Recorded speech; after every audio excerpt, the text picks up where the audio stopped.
Your mic is hot, Patty. Patty, your mic is hot. Come here. 97% of American adults have government, some form of government. Over 95% of American adults have some form of government issued ID.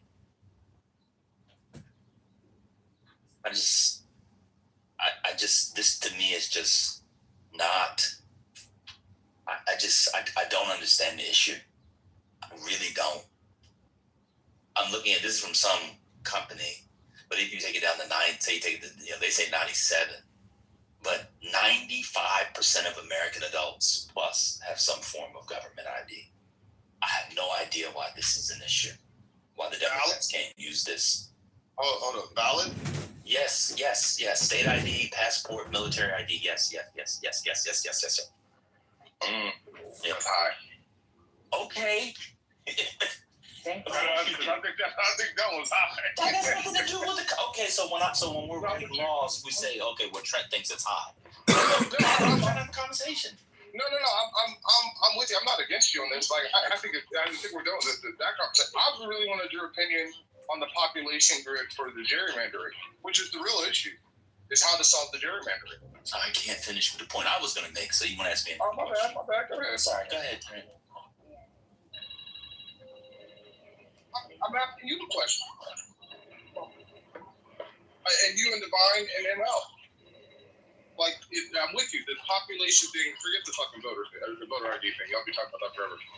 But how do you solve gerrymandering without a population grid? Because I don't think an independent commission can ever actually be independent. Because you'll have half Democrats, half Republicans, and then one supposedly in the middle that's going to have free trips to Aruba and Vegas. You know what I mean? For the district. So I don't know how you get an independent commission to draw something. I think it's got to be a computer or some sort of state. You put it over the United States. You put it over the states, and that's the district. Let me try. Honey.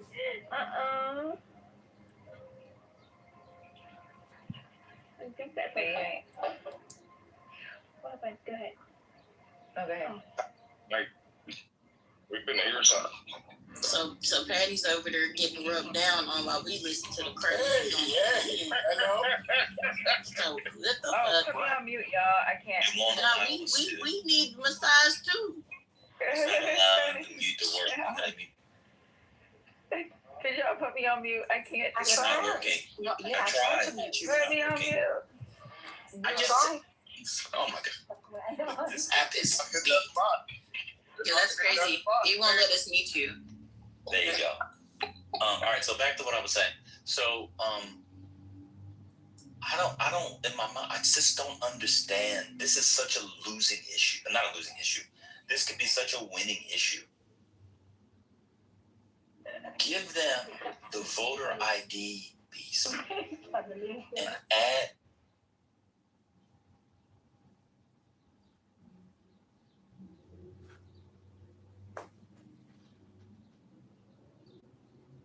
Go on, Ben. She's gone. Give them the voter ID piece and add other stuff in. All the concerns that people have about voter ID, just address it in the bill.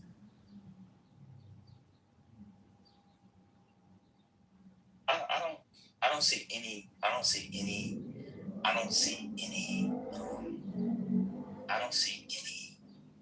good arguments against it. It's already in 36 states.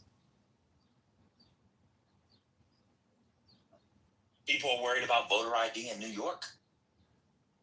Is that the claim? In Oregon? This is dumb. All right.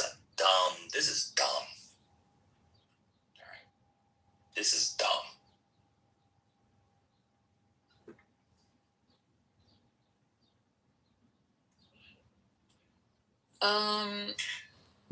Did you talk about the fact that he can't fire Lisa Cook?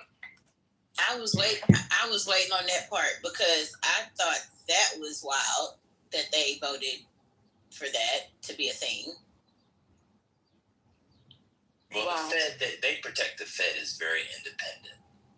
You know, the FTC, FCC, all these commissions that that Congress set up 100 years ago, they believe that the president should have full power over those things. Yeah, but The Fed is set up differently. I thought that goes into the whole concept of having checks and balances. They're executive agencies, FTC, FCC. Okay. It's the Federal Reserve. Isn't she? No, that's what the ruling said today. Isn't she governor of Federal? What is she? I thought she was governor of Oh, I Federal thought you Reserve. said so is the Federal Reserve. I'm sorry. Oh, no. Yeah. Yeah, She was my bad. governor. So there was two women. There was Miss Slaughter and Miss Cook. Excuse me. There was Miss Slaughter and Dr. Cook, but they treated the agencies differently. One is an executive agency. One is not in the same way. So that's why she gets to stay. Yeah. I'm sure if she came on the app and tried to talk about, what her expertise is in, people would challenge her and tell her she's wrong. They would tell her that she's tether, but shout out Doc.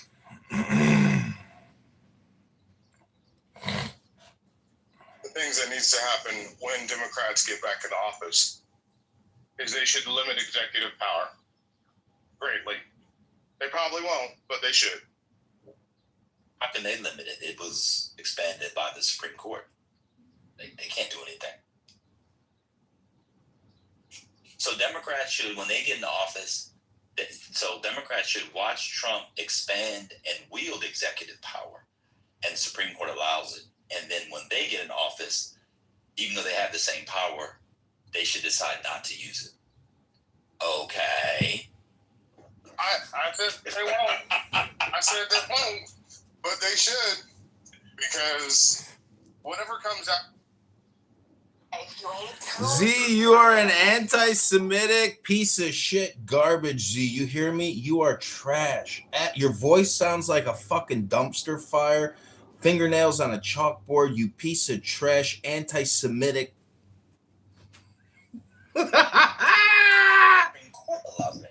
I got it. The Kansas City Chiefs are using the forward pass. The San Diego Gotcha, Chiefs bitch! should not. They should just Gotcha, bitch! run the wing and tee. Good analogy. Get him out of here!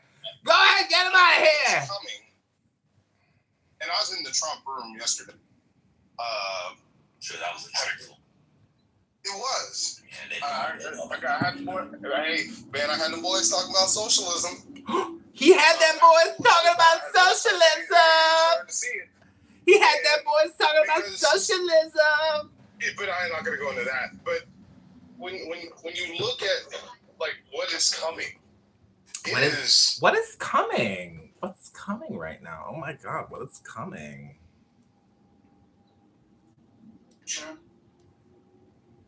And New York is going to set the precedent and for a future Islamic caliphate, which is going to be run by the rabbis.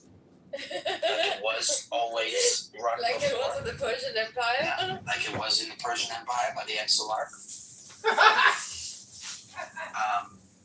Because ultimately, the goal would be that they could start up a caliphate again, and then they'll have 2 billion troops. That's the whole fucking point. It's already 2 billion troops. Just open the gates. And they're not organized. So you don't have a caliphate. What's The only one fighting right now is Iran. No one else is fighting right now. The only one standing against. Nobody's fighting because there's no fighting. There is dropping of bombs, and that's it. Nobody's fighting. When they fight on the ground, they get kicked in the ass. That's a different story. Let's go to the Bible with some evidence here why we drop bombs. We'll be able to show you. It is perfectly fine. It's in the Bible. We're going to go to 1 Samuel. Yeah. Yes. Chapter 15, verse 3. Let's go to 15:3. This is the good one.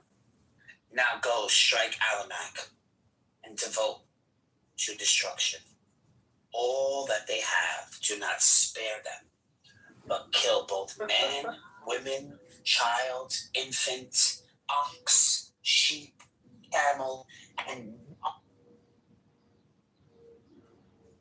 hours ago. That's what the case said. So That's what the whole case maybe I don't was. understand the case. Maybe I don't understand the case. Have you read the decision, Trent? I didn't. I'd be honest. I didn't. So then why are you offering your opinion about something that you don't know about and have not read? No, what I'm Just answer my question first. You haven't read the opinion. You don't know what the holding in the opinion says. You don't know how the Supreme Court reached the holding, and yet you have a strong opinion about the decision. You don't know anything about it, though. No, that's not what I'm saying. You have an opinion about it. enough. I didn't. That's not what I said. I was talking about the expansive powers that Trump has taken on from terrorists, from everything. Yeah, but not just one. All of that is occurring within the context of the Trump versus Slaughter judicial opinion, which you have not read. And you've read nothing about it either. Hey, in this motherfucker. You guys have a nice day. Yeah, I told him, go take your bitch ass off. He's gone. Oh my God. So I just said, I thought the You Democrats guys need more gay niggas in your lives. Because at least we have and yes, you can put me together because my sleep. I need some. Yes, and all like you watch our abs too. I know. You see that picture? You're looking pretty thick there, sir. All right, let's chill. Let's move on. Move around. You're right. I've been on the donut. Wasn't told to when he got all homophobic with me, and now I gotta chill. Yeah, you don't have to chill. You're right. I love me some gay people. But in all seriousness, Hurricane, and I love your opinion on it. How do we roll back some of the things? Because what I'm saying is, let me say it more eloquently. How do we roll back some of the things that Trump has broken? How do we do that? Or how do Democrats do that?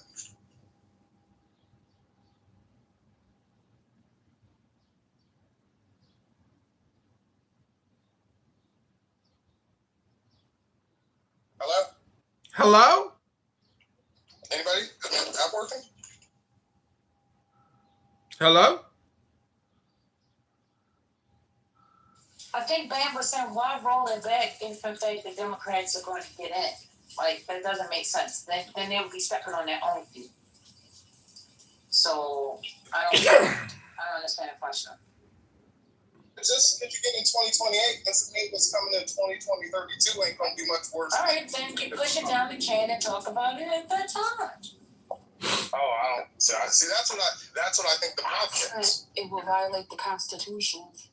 Well, what's violating? Because it I violated thought the Trump was violating Constitution. the Constitution. Go ahead. Trent, you just want to. No, I'm not. No, I'm not trying to argue. I'm seriously asking the question.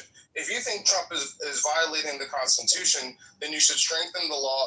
Then you should put in new laws or strengthen things that are in ambiguity with what the powers that the president has. But the Supreme Court just give him powers. We gotta slow it down. Trent, the Supreme Court just said it is constitutional for Trump to do what he did. You understand that part? Hello? So if it is constitutional, Hello? what could the Dems do when they get in office? If the Dems were to pass a bill that prohibits that bill would be unconstitutional. Hello? And Dr. Laffer, I don't even know this recent decision. I'm not talking about the context of this. So I'm not talking about just this decision. Because they have ruled basically like the terror stuff. Some of the terror stuff that he said wasn't he didn't have the power to do. There's been other things where the Supreme Court has ruled against him. And so what I'm saying, that there's an ambiguity in some of these laws because they've never been tested. And so what I am saying, when the Democrats get into office, when they get in power, I do think they'll be empowered in 2028. They should limit the power of the president and more clearly define what the president can and can't do. You think the Dems should just go over every power the executive Congress branch cannot has? define what a president can and cannot do. You're not listening. Hello? That's literally what the court said today. Hello? That's what they said. It was 6-3. You're not listening.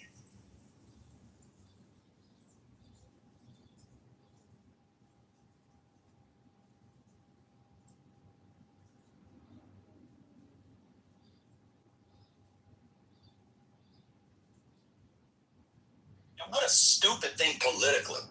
The other guy comes in, fucks up stuff that we hate, and the way we combat it is by taking our own.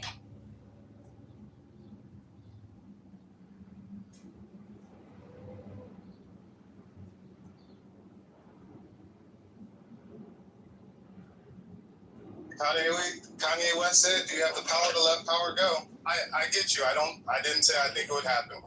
I do think it would be a good idea that The argument is whether it would happen or not. What we're saying is stupid is you thinking it's a good idea. I'm not saying whether or not it would happen. I'm saying your idea is stupid. What you're saying is stupid. I'm not making a prediction. I'm making a qualitative judgment on your idea, which is a stupid one and an unconstitutional one. So then basically, Trump does have all these powers that he's used. Is what we're saying. So he hasn't really. Depends on the area, yes. In this Article 2, in immigration, in terrorism, in war, yes, exactly. Some things he doesn't have. That's literally what the cases were today. That's literally what we've been talking about. That's quite literally what we've been talking about. Let me ask you a different question. Should forget about who being in office. Does anybody on stage think that some of the executive branch's power should be rolled back? Do we think that? Not what the Supreme Court thinks. Do we think that? Do you guys think that? Wait, what? So that's a strange question to ask. Would you like to know why I find your question strange? Sure. Well,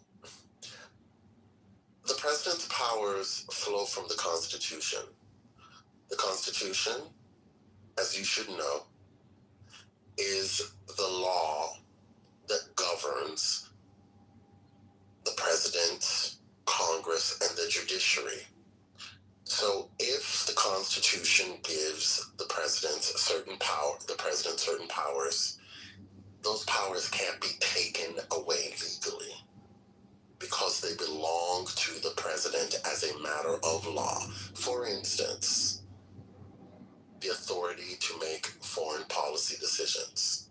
Nobody can take that away from the President of the United States because the Constitution says that power exists for the President to wield alone by himself, herself, or if we ever have a trans president, themselves. Okay? That's why your question is weird to me.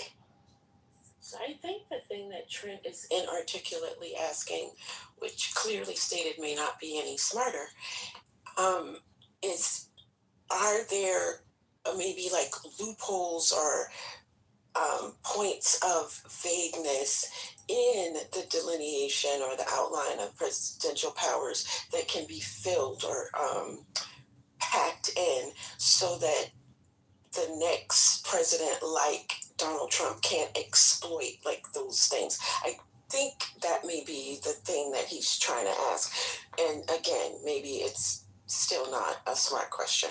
Like loopholes that haven't been exposed yet? Or loopholes that have been exposed? Maybe both. I don't know. I'm just trying to help. Right. That's what I thought.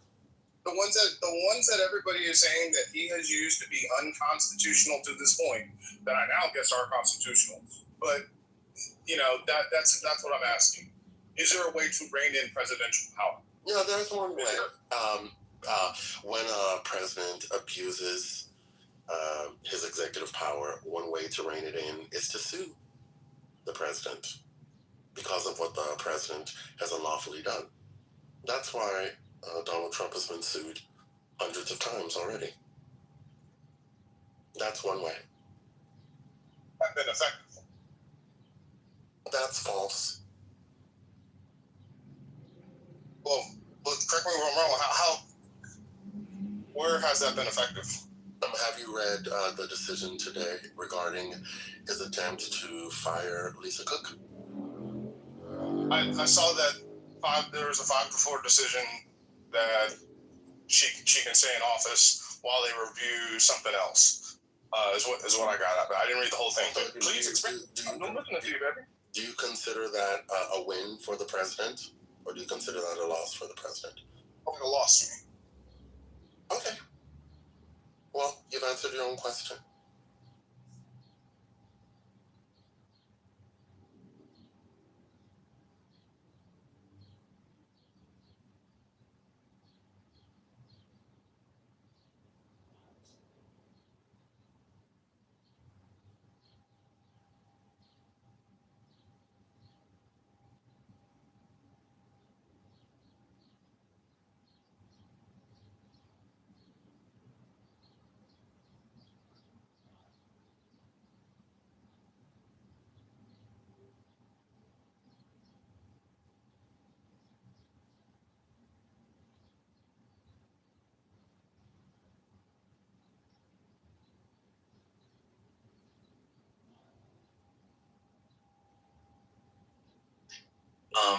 President Ossoff, when he comes in and just cleans house in 2029,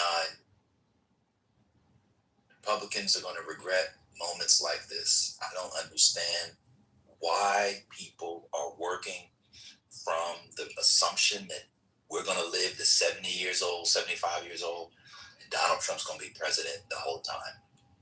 I do not understand it. What goes around comes around like a motherfucking bitch. I just do not understand it. Okay. All right. No.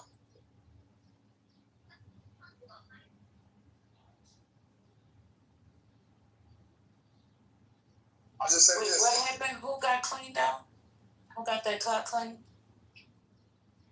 Nobody yet. Oh, I thought you just said something about somebody cleaning up. I said what goes around comes around.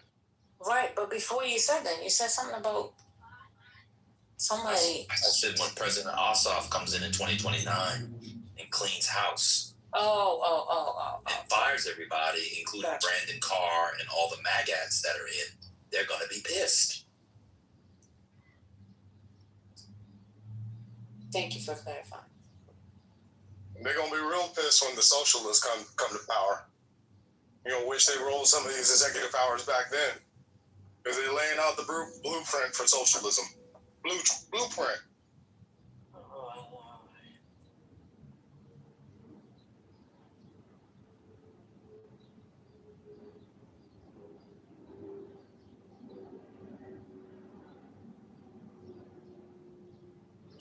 Robert's decision in this case is so predictable. His opinion, I've been going through it. It's just so predictable.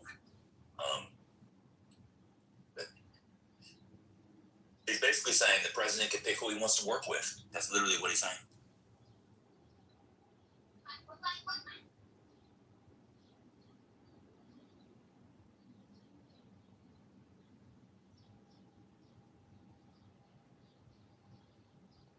Amazing Grace.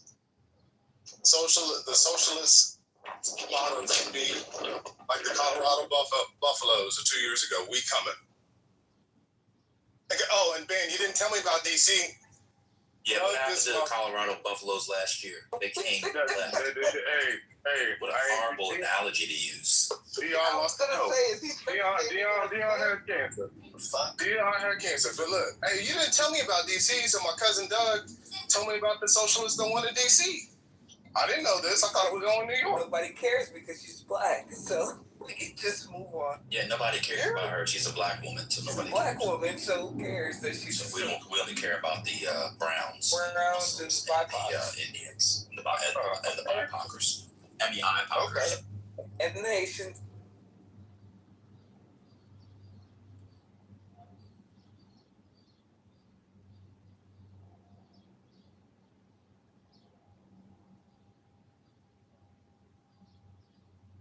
But Trent, if you're a socialist now, you should know this. They have a socialist paper you should be ordering.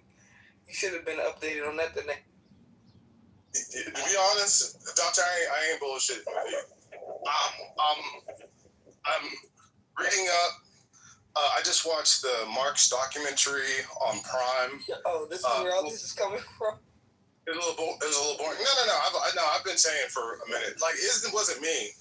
Some of my guys in tech been telling me, hey, when labor gets down to a zero-sum game, basically labor is the cost of electricity. We have to just completely change the economy. It just doesn't work. And also looking at healthcare, it's like two things for me. It's healthcare and AI, humanoid robots. It's like those. I consider AI and humanoid robots the same thing. And so those two things have led me to say, if you look at it 5 years from now, 7 years from now, I don't see how you don't have more socialism. It's not working. It's not working now. That's what's very clear. It doesn't matter. Even people making over $200,000 a year are struggling, or it's tight, and it shouldn't be. And part of it's the population growth, but part of it is the capitalist system of consumerism that is breaking upon itself.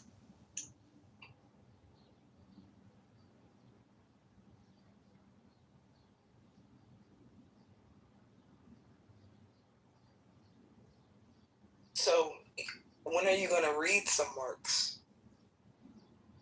I read shit. I'll be honest with you. Oh, then you can't be a socialist if you don't read. I haven't read. The last thing I read, and I told Ben, the last thing I read was Original Sin, and I didn't read it all. I didn't read it cover to cover. But I'm like the students at Columbia. I don't have the capacity to read, a whole novel. The documentaries, they get the gist done. And things are moving so fluidly, moving so fast. I don't know if you know what's going on with Quad Mythos. Yeah, go ahead. Just stop. Just stop. Thank you. Why I gotta stop? Just like the students at Columbia, we just gotta let them work. No, man was talking about the students at Columbia not being able to read full. And yesterday, that was in the context of an education discussion. Right. They don't want to hear about people want to talk about the news and stuff. They don't want to hear about you personally. Come on, man. And I'm talking about the news. And so I'm looking at no, I was about to talk about the Supreme Court. Okay, you're right. I don't want to talk about the Supreme Court. No, I'm sorry. You know what? I apologize, Trent. You talk about whatever you want. No. You good? I don't have anything. I was talking to Dr. Library, what's happening with Mythos and Quad, and it breaking into bank accounts and our national security systems. I know you may not know Amazing Grace because you're reading books, and it's not in books. I know everything. Not in books. And so I know that what you're saying is bullshit. I know that. No, it's not bullshit, ma'am. Yes, it is. Okay, well, you just don't doubt me. Yes, it is. So I was talking with one of my friends. You want to talk about the Supreme Court? Okay, go back to the Supreme Court. Thank you. All right. I do a quick reset. So we had 4 big decisions today. One, nobody's really interested in, but it's an important Fourth Amendment case. That was the case on the Google warrant. Whether the police can get your information out of Google when your phone pings. That's like a win for privacy so far. At least it was a nasty 6-3 decision. The 3 that were you wouldn't have expected. Alito, Thomas, and Barrett. That was crazy. Then we had the big win for people saying that for Trump. It's for any president. Trump's only going to get to wield it for about a year. The next president's going to get to wield it for 4 or 8 years. But people got to stop framing stuff as as wins for Trump because Trump is almost out of here in more ways than one. That was the second case. And the third case was on the Fed that he could not fire Dr. Cook until that good Adosian finished through the lower courts where they have those fake mortgage fraud claims. And then the fourth one, which from our perspective is actually probably the most interesting one, generally, is the mail-in votes. And they decided that that mail-in ballots that are postmarked before Election Day can be counted. The RNC was challenging it. They went through the Mississippi law, which allowed for ballots that was postmarked that came after to be counted. And what Barrett said was, who wrote the opinion, was there was, excuse me, said was there was nothing in the statute, in the federal statute, which said that you could not count the ballots after. That's a massive loss for Republicans. I agree. I was worried about that. Yeah, it was 5-4. It was Barrett, Roberts, and the three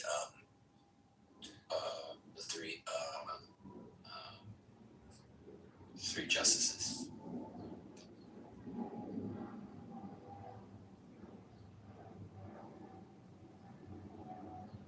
And that's it.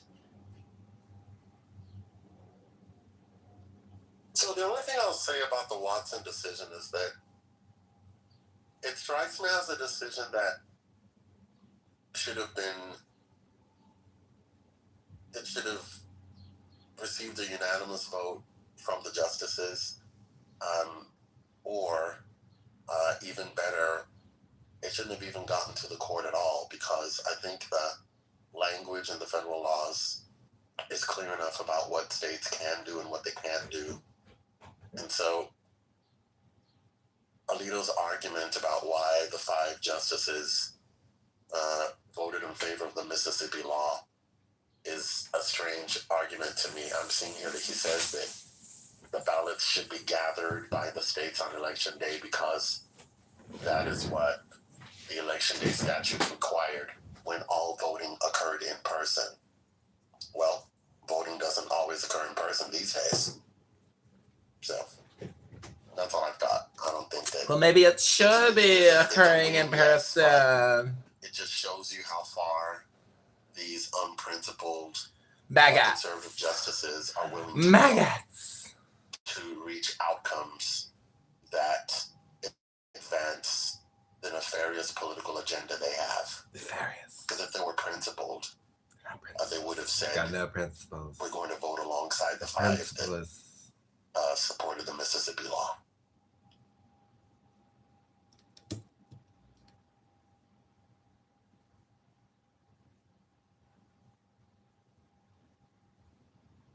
Anybody else on that one? Have no requests on the. They have no principles. Excuse me. On the geofence warrant case, Chastry versus U.S. Anything else on that? On the Watson versus RNC case? I don't even understand. I don't understand the rationale. I mean, honest with you, I don't understand the rationale for not counting votes that come in after election day if they're postmarked before election day. I really don't understand it. So this was a strange one for me. It should have been per curiam, more to Hurricane's point. It should have just not even got up there. That just to me, I mean, it's just, I don't know.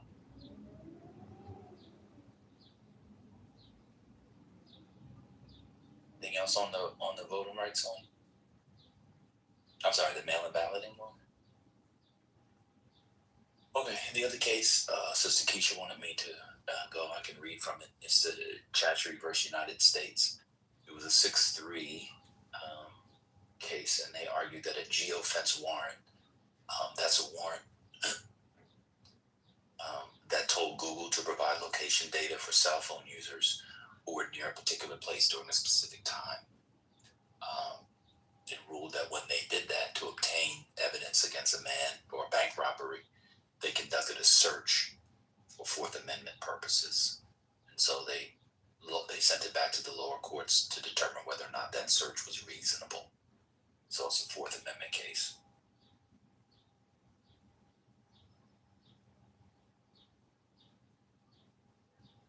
They got all kinds of data. When you go to Google, they get all kinds of data from those searches. Is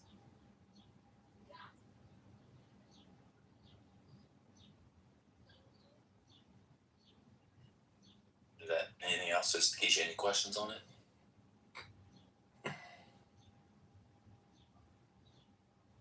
That was 6-3, and you had a dissent by Alito, Barrett, and Thomas, of course.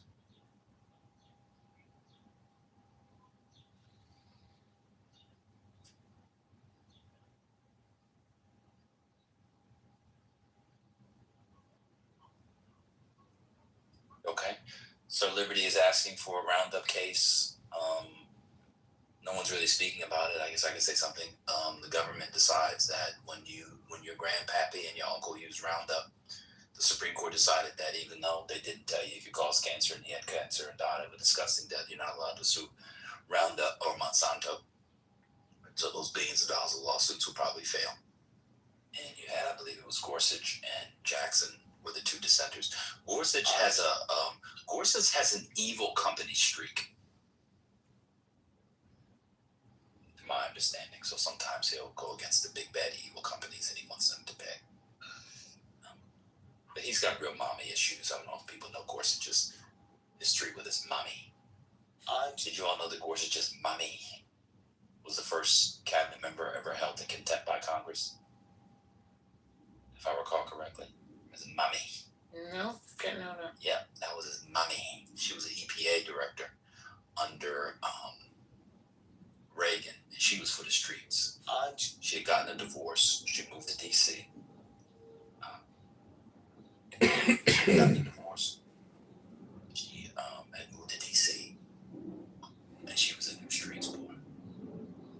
Manhattans, martinis, boulevardiers, white wines, red wines, beers, vodkas, Moscow mules, Collins, G&Ds, whiskey sours, amaretto sours. She was in them streets, dolled up, just getting run through by damn Zen Republicans. I'm just telling you the story as it is. I don't hold it. And when she broke, I'm sorry, go ahead. I didn't know where you were going. I wanted to hear your opinion on this. I'm looking at this failure to warn lawsuit, and I think it's huge. Be quiet. He is in the middle of talking. What's wrong with you? No, What he's is talking wrong? about. He's talking about the. But why would you interrupt him in mid-sentence while he was telling the story? It's okay. It's fine. Go ahead, Trent. No, it's not okay because I don't understand and I need to understand. So I'm asking the question, why do you do that? If someone is speaking, why do you feel the need or feel as though I want his opinion on doing it right now? Okay, are you I'm done? speaking. No, I'm not done. Okay, go ahead. That's rude, Trent. You gotta chill with that. That is rude. And I don't like it. You are an adult, and I should not be talking to you like you are my 13-year-old child that I don't even have. Exactly. So please don't be rude like you're 13 years old. Because you're not. No, we don't want to hear from you. Somebody else can speak. We don't want to hear from you right now. You're in punishment. You're in timeout. Fucking huge case you just mentioned.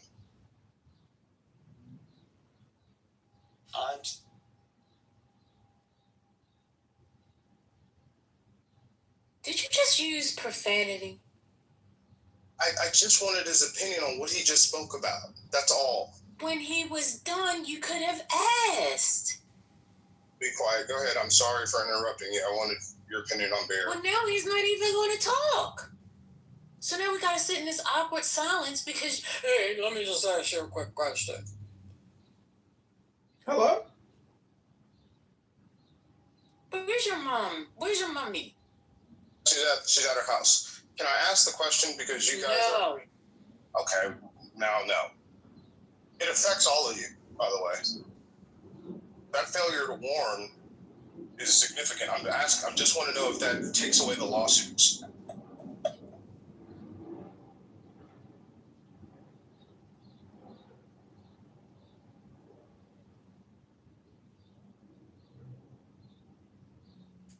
Hello? Hello? Hello?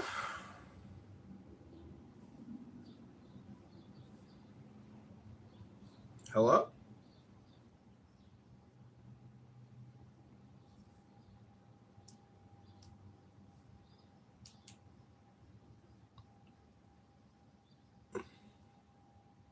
Yes, I still miss him, brother, but still doesn't mean that I can't get frustrated with what I missed. Just he's an expert. He's looked at him and Hurricane have probably looked at it. I'm just asking. There's a $7.5 billion class action settlement that was supposed to go to consumers, based upon the 7-2 ruling that he was just speaking about. Does the failure to warn nullify those payments that were supposed to go to those Americans? It's just a question. I can't tell.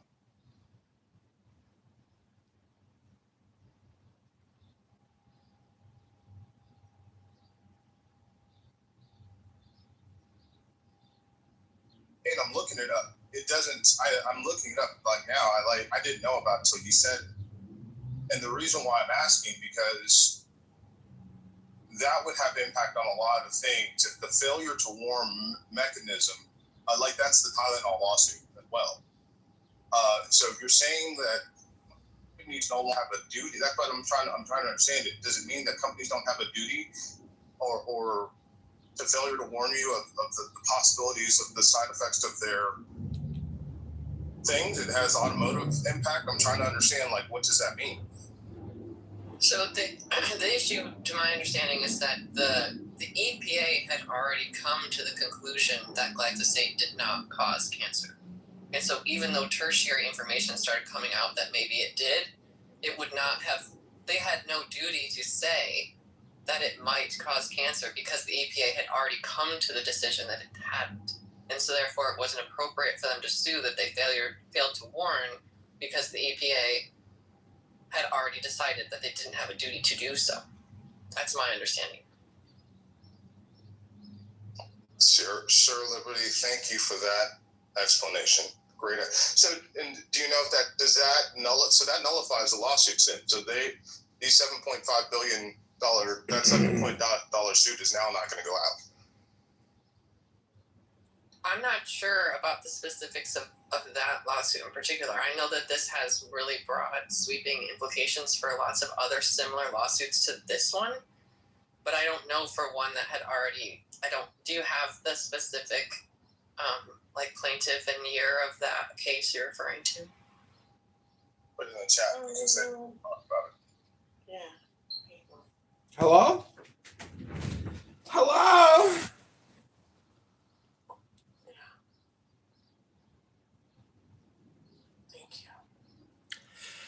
All right, so can we go back to the story?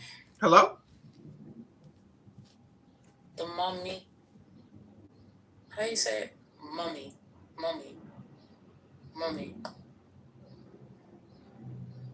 I know. It's awful. Mummy story. Where's the mummy story? Hello? Thanks.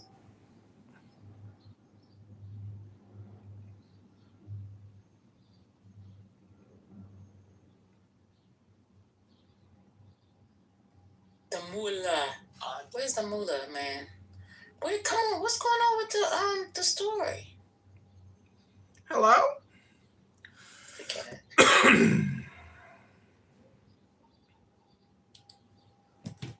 Hello?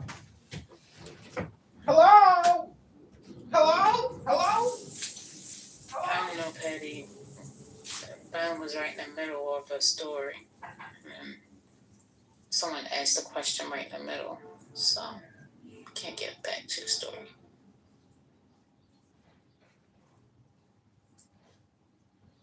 This also kills the Google lawsuit. This kills the AI lawsuit. The way I'm reading it. And that's why I would love. Read on mute. Well, y'all were just wanting to talk about the Supreme Court, and you. There's a Supreme Court case, and you're not saying anything.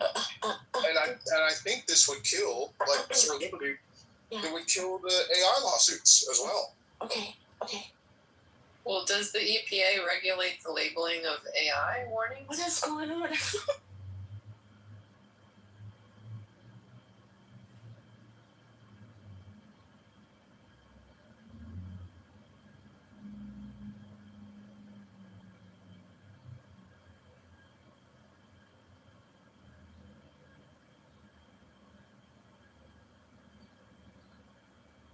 Because this doesn't mean that you'd have no duty to warn anyone about anything. That's not what the decision was, you know.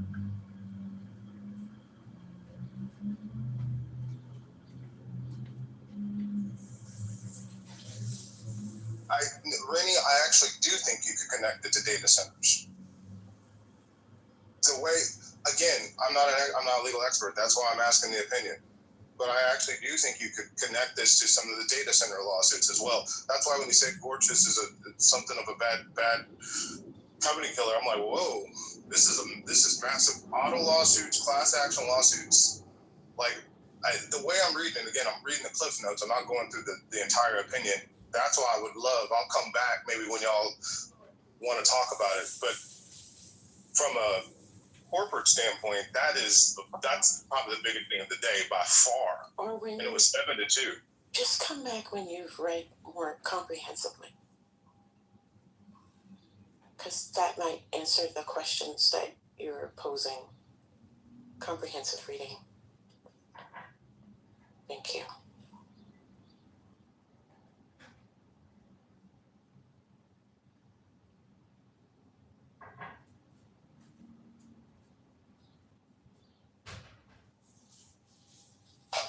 I don't know who this Amazing Grace person is, but they like to kill content.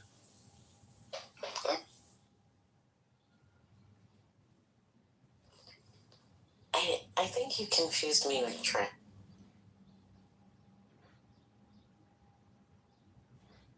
Are you calling me a dodo because the ruling was last week? Van? I didn't know it until you mentioned it.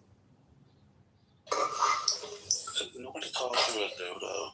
No, I'm looking at the chat. I didn't know. Trent, I don't know. You forgot. You gotta let the chat be the chat. Yeah, I gotta let the chat be the chat. My bad. Or respond in the chat. Yeah, you gotta drag the people. No, I'm like, is Hurricane still here? Oh, Hurricane's gone. Or he would have said something.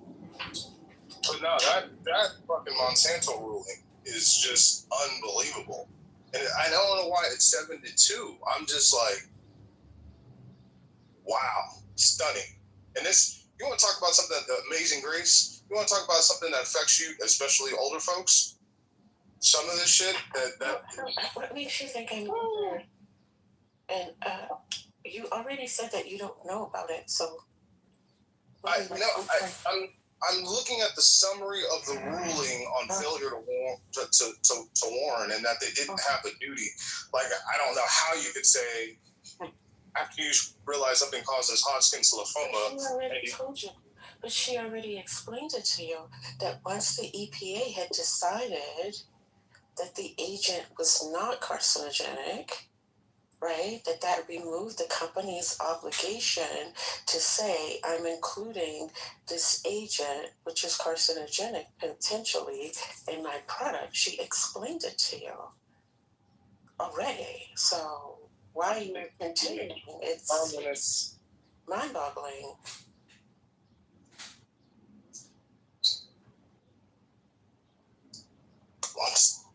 Yeah, I don't know the specifics of how it works, where if new information starts to come out that maybe something is carcinogenic, like if there's a requirement to resubmit to the EPA.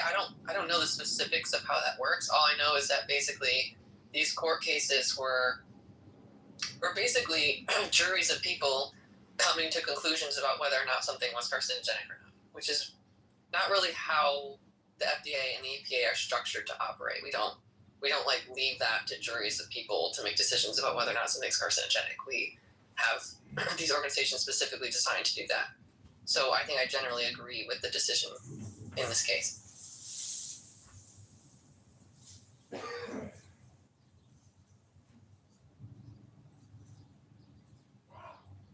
Because it's saying it is carcinogenic. It's just saying that the EPA didn't require the. How are you defining whether or not something's carcinogenic? What's going on? Don't. Oh my God! Don't do it. Don't help. We just want to move on.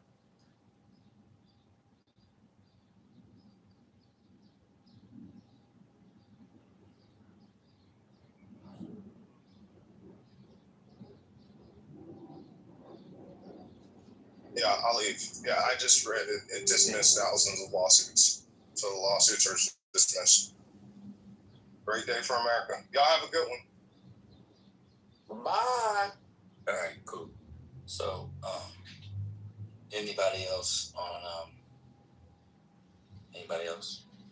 this case, on the cases we was going through? All right, my second.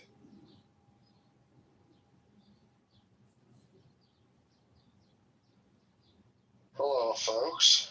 How are you doing?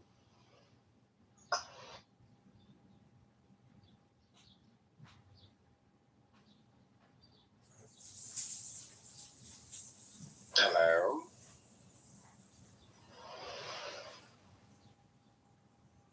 Hello, Matt.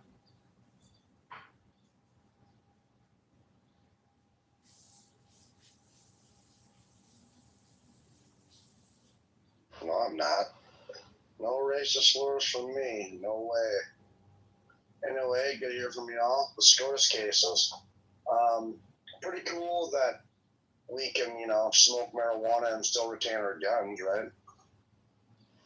That's something that I. Cookie for not using. Yeah, bro. Yeah, so man. Like just cookie for not using racial slurs. I would never use racial slurs ever. That's horrible. I'm asking, would you like a cookie for that? Yes, please. Are you doing us a favor by refraining from using racial slurs to insult us? I don't know. Is that something that you feel like that's a favor? I'm asking you to announce that you're not using racial slurs. Okay. So I just want to know if you want special treatment because of that. I have never used them, Iron. How dare you? I have never. Oh, that's a lie. Those would be mean and hurtful words, and I don't use them. Oh, okay. Who would they hurt? I don't know. Whoever is hurt by them, apparently. Oh. Those are mean and nasty words. I would never use them. So you believe that they're mean and nasty. You believe that they would hurt people? Yeah. You don't know who they would hurt? No. So then how do you know that they would hurt people if you don't know who they would hurt? I don't know. I assume they would hurt somebody, right? I mean, because they're mean and nasty. Oh, I see. Yeah. All right. Do we have any other updating news or any other topics to discuss in regards to the news? Otherwise, we can just go ahead and close the space and open up when more news comes available. Hello? Cool. Hello? See you guys later. No, don't close it. I forget his name. I don't know if other people saw it. One of the J6ers decided to troll the BET Awards last night. He's holding up a sign saying something about black parents are the worst or some shit. Bro, y'all see that Drewski skit though? Can I finish my submission? Yes.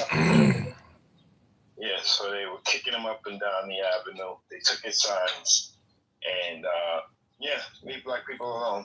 Yeah, they break the law. They almost fucking killed Jake Long. There was.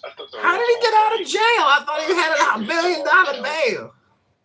The Janet Jackson iconic, her presenting the Icon Award to Drewski. I was entertained. Pretty good award ceremony. I was That's all I got. entertained. Go through the BET Awards. I'm not impressed. I'm still not impressed. Hello? The Jake Lang stuff was so unimaginative.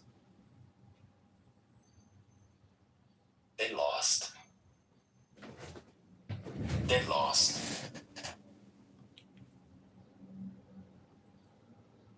They lost. Like that's what the racists do now. They go and troll outside of the BET Awards. Culture matters. I couldn't even get. I was more upset from not cutting my shallots as fine as I wanted them last night. Like, oh shit, I should have cut them a little bit finer so I get more oils or more oil released when I sweated them in the pan. I thought that was so silly. It wasn't even creative. I missed it. I didn't see it. I don't even know what Exactly.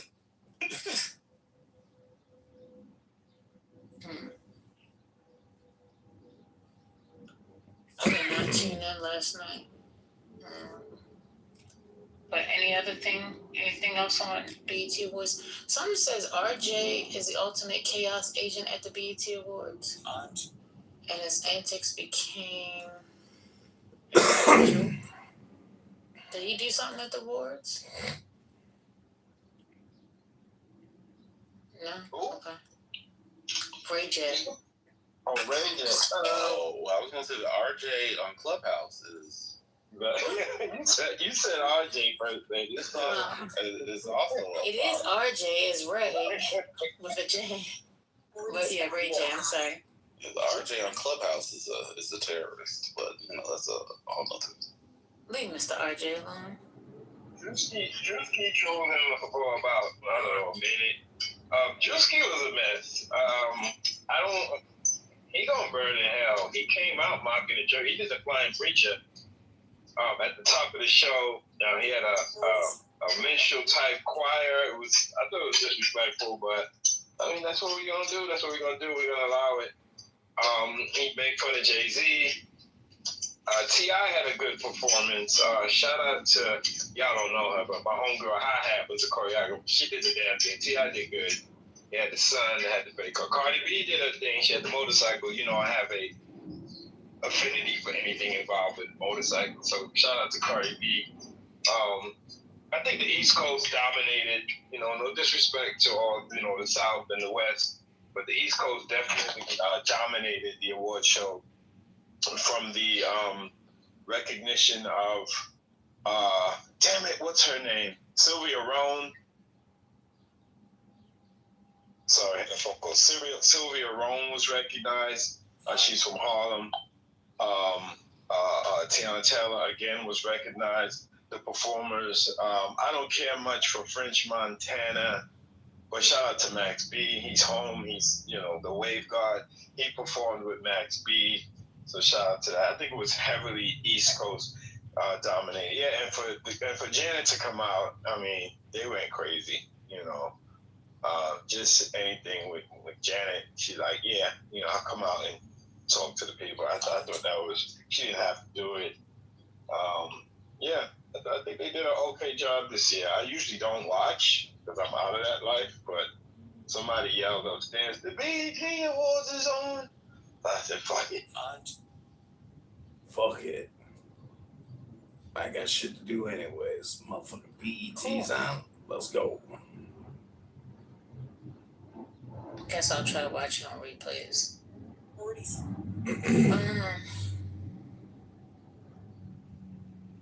Oh, wait. This is the last year for the BET Awards?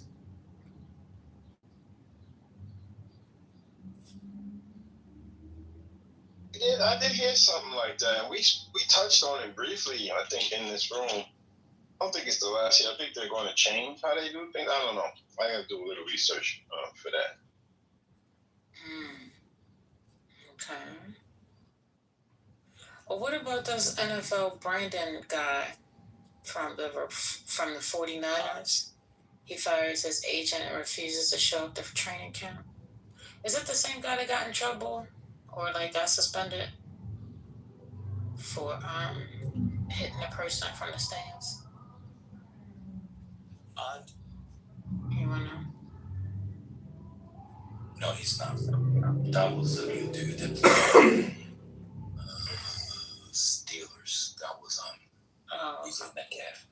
No, this is a guy that wants to come. He wants to come to Washington. He was really good for a couple of years, and he had a falling out with the team. And he's Jay Daniels' homeboy. They played together in college. They're not releasing him, and they want to trade, and teams know they're going to release him. It's kind of but he's crashing out. So it's too bad. He's very talented. But yeah, that's not him. Yeah. I don't know what happened in that case. They probably had to pay that guy, and he probably wasn't allowed to say anything. And it kind of went away. Yeah, indeed, that sort of thing. Yeah. So, yeah.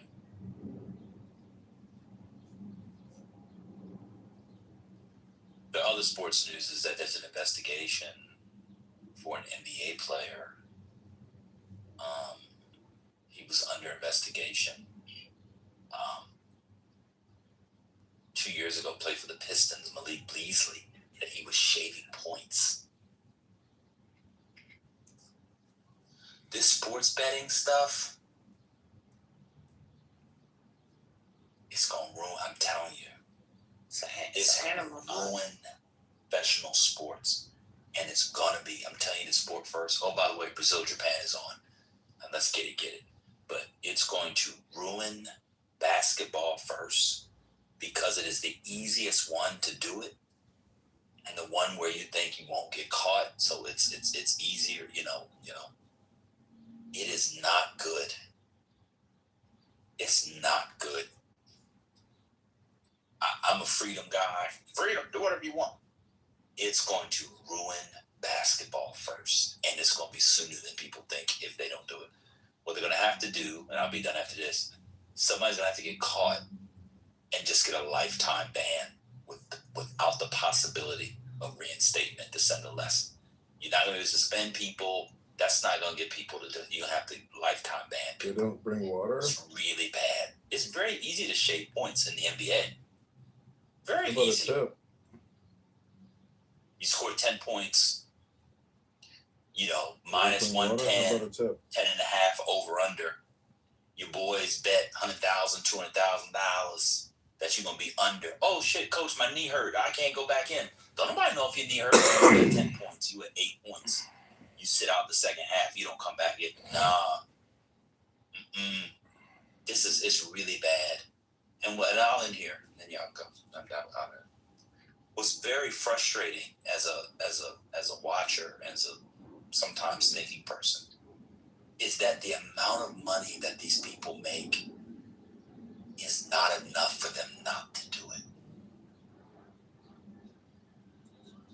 It's insane to me. You this boy, you in college, you shaving points, you doing stuff in college football, whatever. All you getting is a meal plan and a nice dorm room and a UNC pillow and some swag. Before NIL, I could see why people did what they did. I really can. You're making $10, $15 million pitching, and you're making sure at least 2 people walk during your inning and a half, and you're betting $50,000. I'm not trying to brag on people. There are many people in this room right now, either through their bank accounts, their investment accounts, their retirement accounts, could come up with $50,000 at the end of the week. It is not a lot of money. And you're making $5, $6, $7, $8 million, and you betting $20,000. There are people in this room who've gone to the casino and lost $10,000 on blackjack. Regular middle class people. This sport, I'm telling you, this sports betting is going to ruin, that's a foul, you can't foul that. It's going to ruin American young men. It is worse than any of us can imagine. You go to the store, you see a little 20, 22-year-old deep in his phone. Oh, what you watching? Your videos? Listen to your SoundCloud? Looking at some yams on Instagram? Yeah, no, I can't tell no yams. He got DraftKings open, trying to put parlays together for $25 that'll give him $8,000. Oh, but you know, I'll be back. Hold on, yo, give me a second. What are you betting on? Oh, it's a competition in Germany. You can bet on how much salt is on the pretzel, how many twists is gonna be in it. It is. Let me just put it this way. I wish I could live longer, to the degree I want to live longer. I am so glad I am not 23 years old.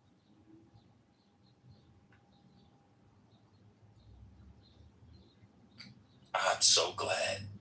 I remember when they transitioned from porn DVDs and VHSs to the internet. And you didn't see your homeboy for 2-3 hours. You saw him 2-3 hours less. And he was up in the room. He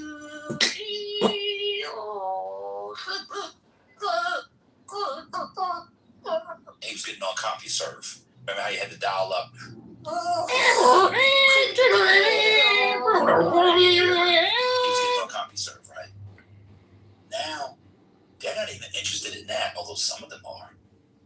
They're trying to get parlays on how many corner kicks Japan is going to have, how many yellow cards Brazil is going to have, and whether or not some dude in a sport named baseball they never watched is going to hit a home run in the first inning. It's really bad. I'll end here with a poem. There's a poem by the great Allen Ginsberg. I don't know if you all know the poem, but it's one of the most famous poems in the American canon. And the poem is called How. And Allen Ginsberg wrote this poem, one of the great poems, as I said, in American poetry. He published it, I believe, in the 1940s. No, in the 1960s, 50s, 60s. This is how it begins. I saw the best minds of my generation destroyed by madness, starving, hysterical, naked, dragging themselves through the Negro streets at dawn looking for an angry fix. Very famous poem. Anybody that studies poetry knows those two lines. Somebody needs to update that. I saw the best minds of my generation destroyed by madness, starving, hysterical, naked, dragging themselves through DraftKings and FanDuel looking for an angry fix. That's actually what's going on. It's really bad, First Lady. I'm done. I spoke to you. A slight edit. I would add DraftKings and Crunchyroll, but I've seen in some cases where the young men don't want to bet anymore because they see what the players are actually doing. Because they're beefing. They're like, I bet the over. He or she, because WNBA, y'all got to watch the two, they're doing it. I bet the over, she's under. I bet the under, he or she's over. I'm done. I'm done with this shit. I think losing their minds, looking at stats, making logical bets, and watching the player. One guy was like, he played an interview of the young lady. She's like, yeah, during halftime, I got on my phone to talk to my old coach. He said, if you don't get the fuck out of here, you was talking to your old coach or you was checking the fucking numbers. Why do players have their phones on the side of the court at halftime or any of that? So while I do agree with the man, there's still some young men that are just, and I'm glad for them, they're throwing the towel like, I'm not betting no more because this is crazy. They see it. That's the only thing that'll save it. Is that people see that you can't trust the stats and predictions and what you think because of the craziness of the players, or that the players are betting. 100%. If people believe the players are in on it, then it'll get you out. Because otherwise you're not betting the sport. You're betting how the players are betting, and that extra level creates a certain kind of distance, or alienation that they that they don't want. But it's really bad, Brother Devon. I mean, it's really, really bad. And I don't know what anybody can do about it because you hook up to your bank account. I mean, if you got paid today, I don't know how much people make in their checks. What's a good amount after your check? $3,000 for the 2 weeks. Say you make $3,000 every 2 weeks, $6,000. Oh my! You get, I don't know how much is that. A lot? Is that too little? That's too much. Oh shit! I apologize. I apologize. But let's say you make $2,000 in your check. That could be gone by the end of this Brazil-Japan match. And they just take it.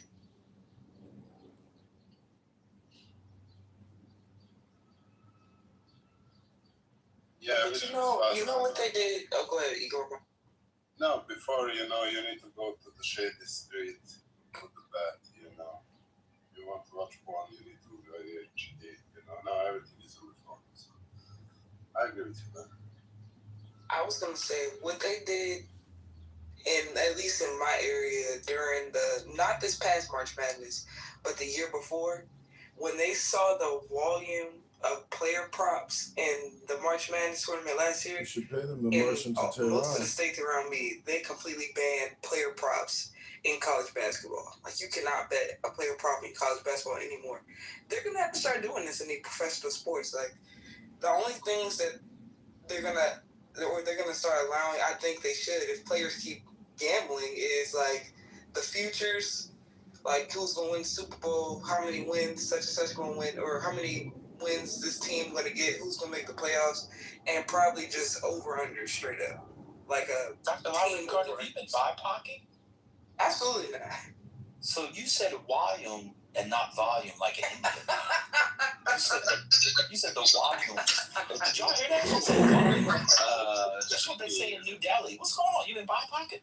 No, she's just been eating kimchi for breakfast. I'm done speaking. Wait, the kimchi has her speaking like an Indian? I think it was the gateway. It was the gateway food. I did try some mango chutney. Oh, there we go.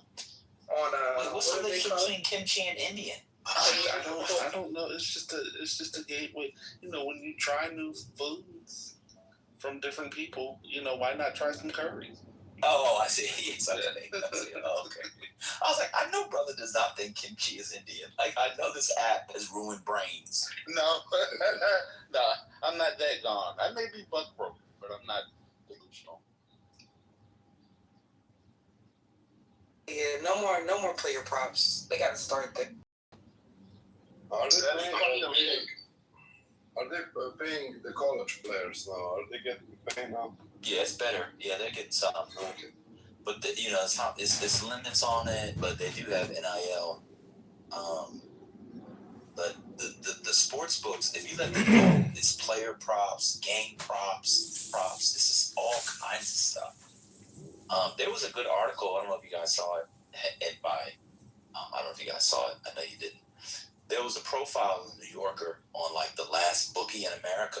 On the last bookie in America. I don't know if anybody saw it, but he had run an offshore account. And there's something about, and this is the legalization. This is the thing with legalization. People say legalize stuff. I don't know. Some of the trade-offs from legalization, at least in sports betting, I don't think it's been worth it. Now maybe it's been for the state. They bring in a lot of tax revenue, but it's been really bad. I agree. I was at a baseball game the other day, and I was at a baseball game for like work or whatever, and it was like 3 white boys sitting behind me. They were teenagers, though. They had to be like 15, 16. And one of them was gambling in the stadium because at Nats Park in D.C., it's connected to an MGM sports book. So you can't really sports bet in D.C. widely. You have to be within a mile radius of the sports book at the park. And he was in there gambling on if the Wizards were going to take AJ DeBanza, if he was gambling on the game, home runs, all of that, like during the game. It was gonna say at least I mean, this is not is kind of a plus, but not really. I was thinking about when Spike Lee was in Mo Better Blues, and he went to see the bookie, and he used Spanish foods to to write down his bets. He's like, "Guadudo, alo capollo." That shit was hilarious. But remember what happened to him? Remember when he couldn't pay the bill and they fucked him up? At least that's not happening. That's and true. They although, Devon, what would you rather have? Devon, what would you rather have? Would you rather have your fingers broke or your 401k, which was already woefully behind, drained because you were betting on the Spurs and they lost a 29-point lead in Game 3? Take my pinky. Exactly. Take my fucking pinky. Exactly. Yeah. I mean, Zeke never played again, right? Because Giant wanted to bet, and Zeke kept bailing him out. Bleak kept bailing him out. Bleak Gilliam kept bailing him out. Yeah, they need to go back to how it used to be. Yeah, give up a body part, not your 401k. Yeah, 401k is good. I know a guy. This was actually a different thing. I mean, wow, I don't know people's business, but let's just say he no longer owns his home, and his wife left him, and he no longer has his retirement. He got kicked out of casinos, so he started wearing costumes. You know, once you get kicked out of a casino and you're signed out, you get trespassed, and you can be arrested. He'd been arrested going into a casino. What I was going to say was,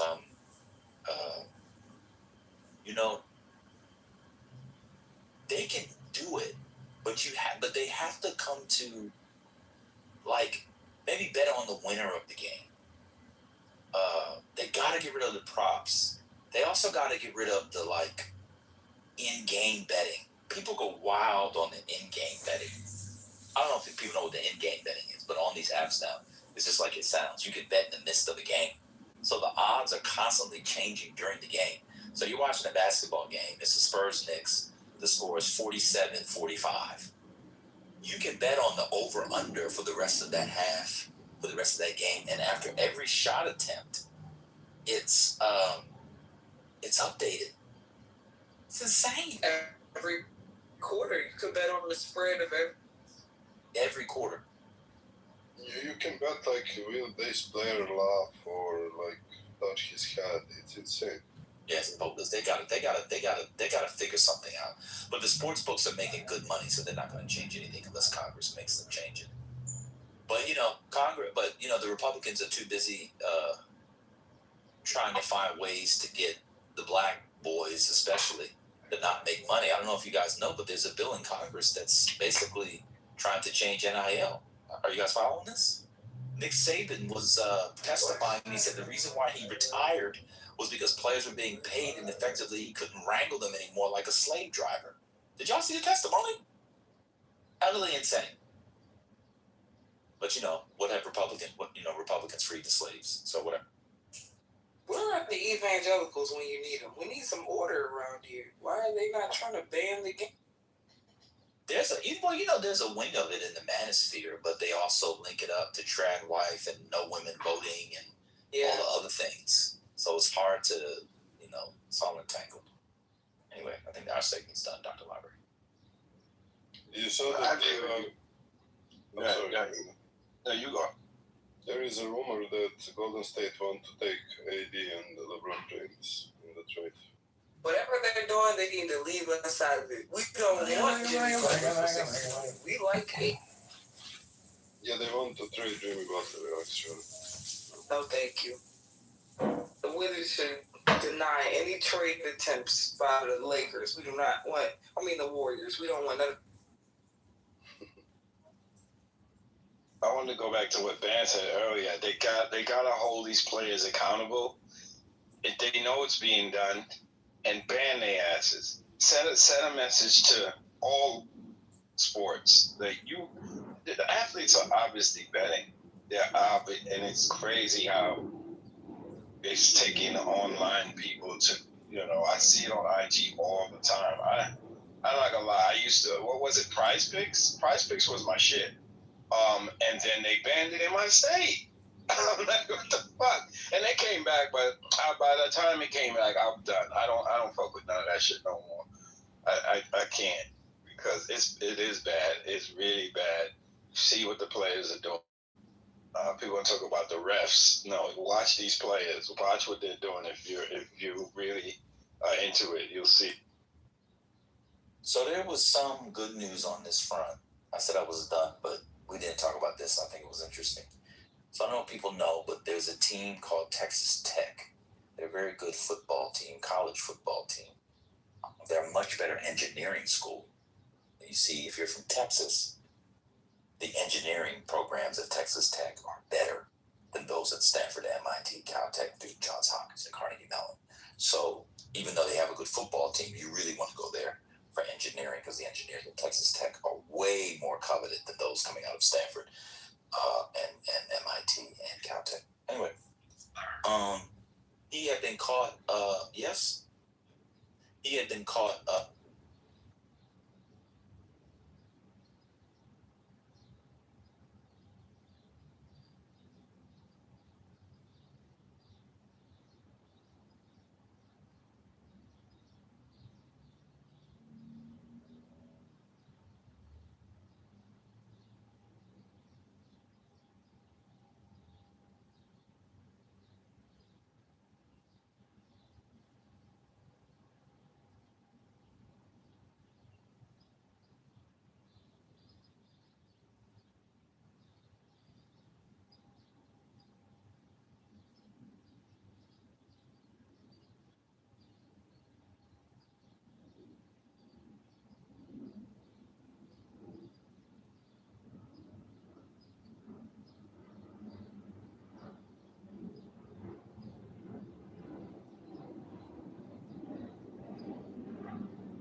said that motherfucking John Kittle was recording us again, putting us on his YouTube live. Let me see.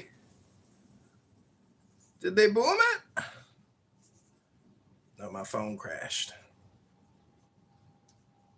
Israelites had to face before they made it to the promised land, compared to Hello. The Brazilians.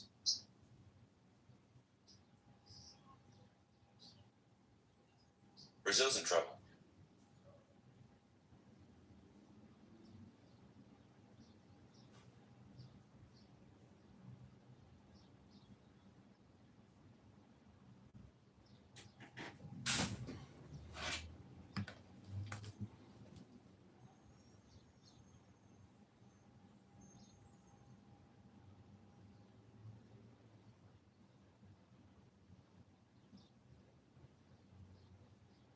Did they close it? It keeps crashing.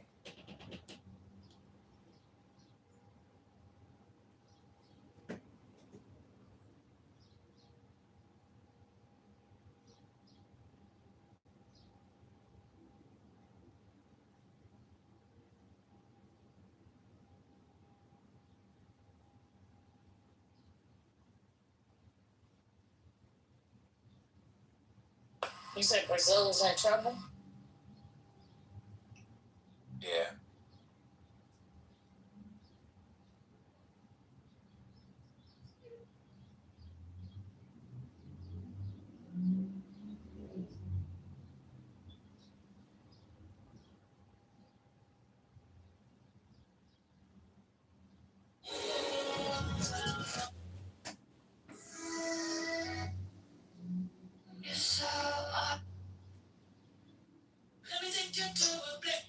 So my daughter just sent me something. I know I mentioned it, we all mentioned it, but the heat in Europe, people are dropping dead. People are dropping dead. I hope we don't get what they got right now. Well, we got AC. They don't have AC. Well, their grid is failing. Huh? Their power grid is also failing in some parts. So they have AC in Europe. Not a lot. No, much less than here. That's one of the problems. Cool. Like we have our cooling centers. Yeah, it's bad. Where you heard to? To you. When I hit 100 in New York for a couple of days this week, so it's going to jump pretty crazy. Oh, I'm sure you could exist under the shade of your banner. You'll be fine. Just raise the championship banner and all of you could be cool. Hey, Divine, I went to see the trophy at Tiffany's yesterday. Nice. But you know what? The line was like 4 hours, and I said I'm not doing that, so I went upstairs anyway, saying I had to buy some baby rattles and things, which was on the second floor. If you live in New York, you know these hacks, right? I went to the 6th floor where there were baby things, and I took pictures anyway. Nice. Yeah, I thought that was dope. I was like, oh wow, they're displaying it at Tiffany's. But there were people waiting for like 4 or 5 hours. It was incredibly weird. I mean, that was a long time.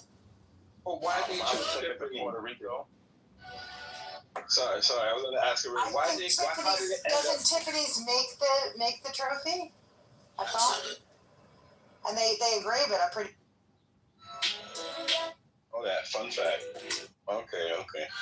Go ahead, bro.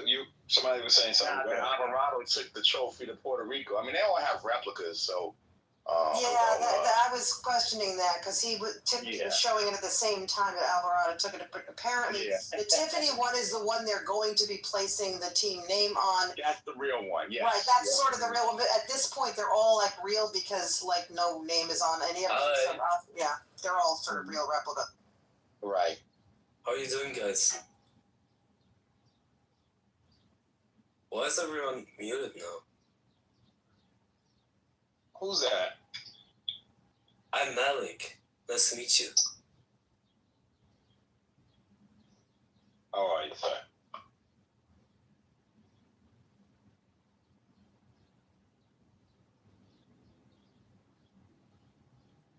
Hello? We're watching the game. We're talking about this, that, and the other. But you can speak, Malik. Malik, you can speak. Okay, thank you. So I wanted to talk to Ed Soji. I don't know how to pronounce her name, but like the one with the Che Guevara profile picture. Are you there? Just ping him into another room, bro. We're having a convo. Yeah, keep going. Is it the build of the Japanese that gives, and I'm not being disrespectful, low center of gravity? They seem to be faster and more strategic. Because I heard you say Brazil's in trouble. Can you build Not on because that? of that. It's just the Brazil team is not as good as it's been in years, generally. But Brazil should probably start. I don't know what the odds were. That'd be some upset, right?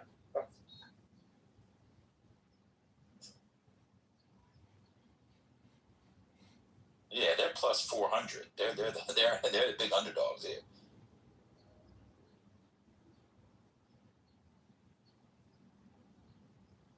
Somebody's betting. I got money on Brazil, England, and Mexico. You weren't here for the whole betting conversation. Players, game manipulation, point shaving. I don't. Yeah, soccer ain't my thing. Can I go back one? Are y'all on soccer? Tia ain't here. Tia's been texting me. I've got something. Go ahead, brother. Okay, Ben, I had to do some research because I'm shocked by this this glossate ruling. Now I see how it happened. So, and Massey is the one who put it out there. The Bear had set aside $7.6 billion to settle this lawsuit. They'd already thought they lost. They'd already paid out, I think, $11 billion. That might be internationally in lawsuits on Roundup. So they thought they were going to lose. What they did, and there's a great breakdown by Brian Allen of the New York, the Huffington Post broke it down wonderfully. They lobbied all sides, the EPA, the Trump administration, Congress, to the tune of $9 million. And then Trump in February put glossate on the National Defense Act, right, to shield it from being sued. Right. So that's how. Okay. It's not. All right. Let me ask you a question. Did you read any of the Kavanaugh's opinion? No, I didn't read Kavanaugh's opinion. Okay. But I read. So RFK Jr., like his thing has been going against lawsuit. That's why I was so shocked when you said like that. I was like, wait, what? He's been talking about glyphosate for years and how it's cancer causing. Well, like he may have been talking about it, but there's no consensus that it causes cancer, including from the EPA, across administrations, including European agencies and Asian agencies. There's no scientific consensus that it causes cancer, and therefore the EPA does not require them to list it. And so the case had everything to do with the relationship between state law and federal law. And federal law trumps state law, no pun intended. Furthermore, the cases and settlements with Roundup, many of them continue to go on because they're not about the failure to warn. All the class action is not about failure to warn, which is why Bayer is going to still pay out $7+ billion. Okay, maybe. No, it's not maybe. It's not maybe. You just learned about the case an hour ago from me. I've been reading about it for years. Excuse me. Okay. You just learned about it an hour ago from me. Yes or no? I didn't know. I learned about the ruling on the case an hour ago. Oh my God. I didn't learn about the case an hour ago. No, I knew about the case. Hello? That they're not going to continue paying Hello? the settlements. Hello? All about the failure to warn with glyphosate. I grant you that. There's nothing to grant. That's what Bear said. Have you seen Bear's? Let me ask you a question. Have you seen what Bear said since the ruling? Yeah, Bears asked for to use this to dismiss some of the lawsuits about the failure to warn. I'm giving you that. There's nothing to give me. That's what I said, and you said maybe. Yeah. Well, I said I don't know if all seven. You just want to argue. TT is right. You just want to argue. No, I don't want to argue. I'll give you. You're right. You're right. You're right. But what is telling that for one, internationally, glyphosate is a level percentage. It depends which body. Oh, that's right.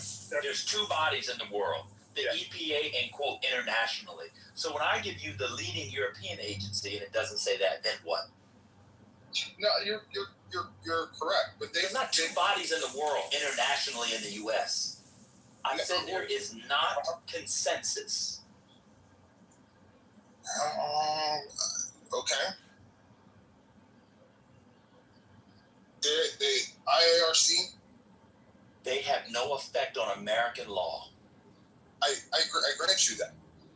What I'm saying is that their own internal study, this is why I thought that this was a slam dunk case. Their own internal study showed that it caused cancer. That's not what the case was about. That's what I'm saying. No, it's not a slam dunk case. The case was about the relationship between federal law and state law. It's not about whether it actually causes cancer. You should read it. I have. I mean, what is the relevant state? What's the relevant state? 1 second, Ade. What's the relevant state? What state was it? Missouri. What did the Court of Appeals say? I don't know what the Court of Appeals said. There you go. You should go and read what they said. And read the ruling. Read the ruling as well. There's what the ruling says and what these people, the bullshit that they put on paper, and then there's fucking reality. But you're not arguing what the case was. So you could argue that you think it caused cancer and stuff, but don't say you thought the case was a slam dunk if you don't know what the case was about. I understand failure to warn. Failure to warn is used in a lot of class actions. It's not about failure to warn. It's about specific law with the EPA. That's what Sir Liberty was trying to tell you. Is what she said. Yeah, I saw that, and to that point, yes, I believe. But here's just generally speaking, if I sell a drug from my nutrition store, and everybody keeps coming back and saying, "Man, this is causing liver problems, or this is causing gut problems." It's not about. I know. Just hang on. Yeah, but how can you be bringing something that it's not about? What do you mean? What do you mean? If you knowingly, I'm just talking about corporate America. I'm just talking about business. If you knowingly, and this is like who we are as a country, because even the EPA in their ruling, they say it's not that it's glyphosate is a carcinogen. There's no doubt about that. The way it's the manner in which it's applied, if used as directed, that's the little loophole that they're playing with. If used as directed, then it's not a carcinogen. Okay, try to tell that to,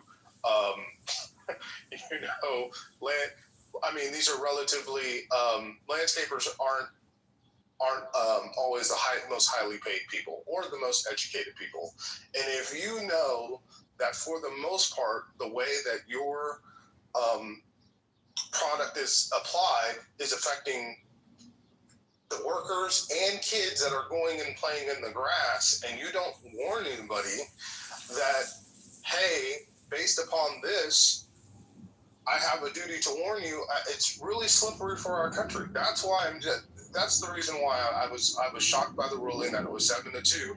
But Massey talks about how they has nothing to do with what you just said. Is what Ade was trying to tell you. Okay. So how did he win the ruling in Missouri? Why did he win the case? Because it was a state law. Okay, so let me explain the difference. So in America, we have two systems of court. We have a law. We have state law. We have local law. We have state law and federal law. Yep. Yes. Okay. Cool. So he won in Missouri because it was a state case. He ultimately loses because of a federal law. And then we have a thing in America called the Constitution. In the Constitution, there's a clause. It's called the Supremacy Clause. Have you heard of it before? Have you heard of the Supremacy Clause? Yes. Okay. There's your answer. Okay. The federal law does not. It said that the EPA they did not fail to warn because the EPA did not deem they had to warn. Because if you read, I'm on the EPA's website. This is the first line. No, it's not the first line. Sorry. No evidence. Let me read it to you. No evidence that glyphosate causes cancer in humans. The agency concluded that glyphosate is not likely to be carcinogenic in herbicides. Therefore, they don't have to put the warning label by the law. They rule on the law, not what Massey says, not what RFK says, not the fact that, as you said, landscapers are not generally intelligent, well-read, and educated people. It's amazing how I'm called the elitist, but people like Trent say that kind of stuff all the time, and I never do. It's just amazing how people heard that. It's just amazing. But anyway, that's how the law works. Yeah, I get it, but I think... No, you don't get it. You just asked me. I would be confused. Listen, and the reason why I'm bringing this to y'all's attention is this can be used in other cases, especially, you know, talk about these AI data centers. And not be used in that. It's a specific law that it was ruled under. It's about pesticides and fungicides. It's called FIFRA, okay? It's FIFRA. It's a specific law. Yeah. It has nothing to do with AI. AI is not covered under FIFRA. The way that, okay, I know that, you know, that you know all, bro. I know that you know all. She's a lawyer. Yeah. Well, you know what? Hold on. I do know all because I read the opinion. Yeah, I'm looking at it too. Oh, so you're looking at Kavanaugh's opinion? No, I'm not looking at Kavanaugh. Then you're not looking at it. Okay. So, look, what I'm trying to say, look, as Americans, seriously, there are certain things that these companies at times know. It's in their documents. They see it. They know it's happening. Stop talking to us like we're retarded. This is very insulting. Everything that you're about to say, we know. Well, let me say something. As Americans, there's stuff in their documents and so forth. We know that, Trent. In this particular case, it had to do with FIFRA. That's it. You don't need to tell us that they find ways around liability, that they cut corners, that they take profit, that they use money for the defense. Everything you said, we've known since we were 14. Remember you said we should stop learning at 14? You're not teaching us anything. All right, well then that's not cool. And then let's go back to our combo. You're not bringing anything. Well, sure. Well, let me tell you, companies cut corners and hurt people to make profit. Yes, I also was 11 years old. That's when I learned that. We're adults too, Trent. God damn. I'm looking at it. You're looking at his opinion? No. So why'd you say you were looking at it? I'm looking at... You don't know what FIFRA is. What is FIFRA? I don't know what FIFRA is. No, you're right. I don't know what FIFRA is. I'm looking at how the case came about, what these Americans have alleged, what they have gone through, how it's gone. This has been going on since, I think, 2018. And a lot of these people were looking for these payouts, and they have found They have found a loophole. It's not a loophole. This is the law. Trent, this is what the law says. Basically, FIFRA lays out a scheme whereby the federal government comes up with things that are, the EPA comes up with things that are potentially cancer causing. The EPA has not done this in the case of glyphosate because they have said the evidence is not there. No. They have the evidence. No. They have concluded that the evidence is not sufficient to support this sort of warning. So this case is simply about the fact Missouri has its own failure to warn law, and basically the court said, this is why it's 7-2 because it's not as complicated as you think. Basically, the Supreme Court said, no, that law is trumped by the federal law in effect, okay, by FIFRA. So if FIFRA says no label is required, no label is required. It's as simple as that. It might be terrible. It might be an awful, awful thing, but it's a pretty basic ruling. I think the reason I think it's terrible because you can say this about some of these things that are going on. These people that are complaining about AI data centers, and no, there's no EPA warning on water that runs through a data center, right? But like if you see dead birds and dead frogs, that there's something going on, and that's my difficulty with this is like how easily we can be coerced. But if you guys don't think it's a big deal, it's fine. It's not that we didn't say. Okay, so now you're doing the thing where since you didn't know what you were talking about, you're trying to make us feel like we're the horrible people. We didn't say it wasn't a big deal, and we didn't say that people shouldn't get restitution. What we're saying is that torts require law, and in order to sue and get money, it has to be legal. That's what the case is about. We agree with you on the moral claims. I think Roundup is awful. I don't use Roundup in my house. At least I don't think. The guy came this morning. I said you talk to him. But we agree with you. But in this case, it's about FIFRA. You don't even know what that is. Yeah. No, you didn't get it because you were saying it could be used for AI. FIFRA can't be used for AI. Stop. No. You're doing the thing where you don't know what you're talking about. No. Which is why I asked you earlier. I was like, wait, how did they get to this? All right. Well, if you had let me finish, I would have told you that. Oh, my bad. But you had to interrupt me like you just did a game. So I'm now done. Go ahead and explain to us how the FIFA ruling fits AI. It fits in AI. It fits all things. It's the way that you can coerce the judiciary, and they can be bought as well. They are being bought as well.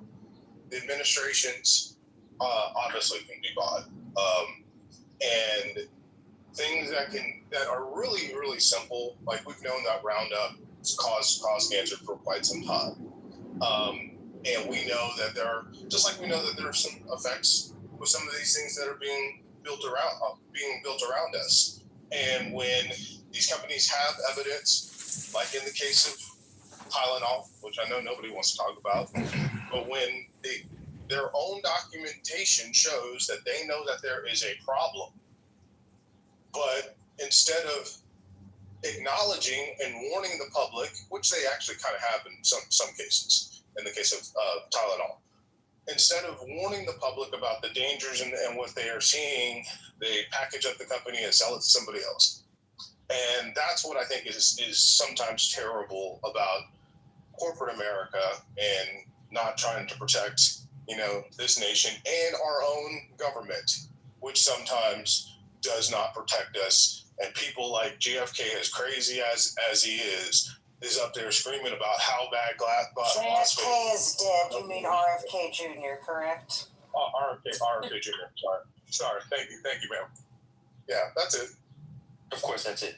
I put some ant traps down the other day. There's borax in it. There's no label on it saying that borax can be fatal.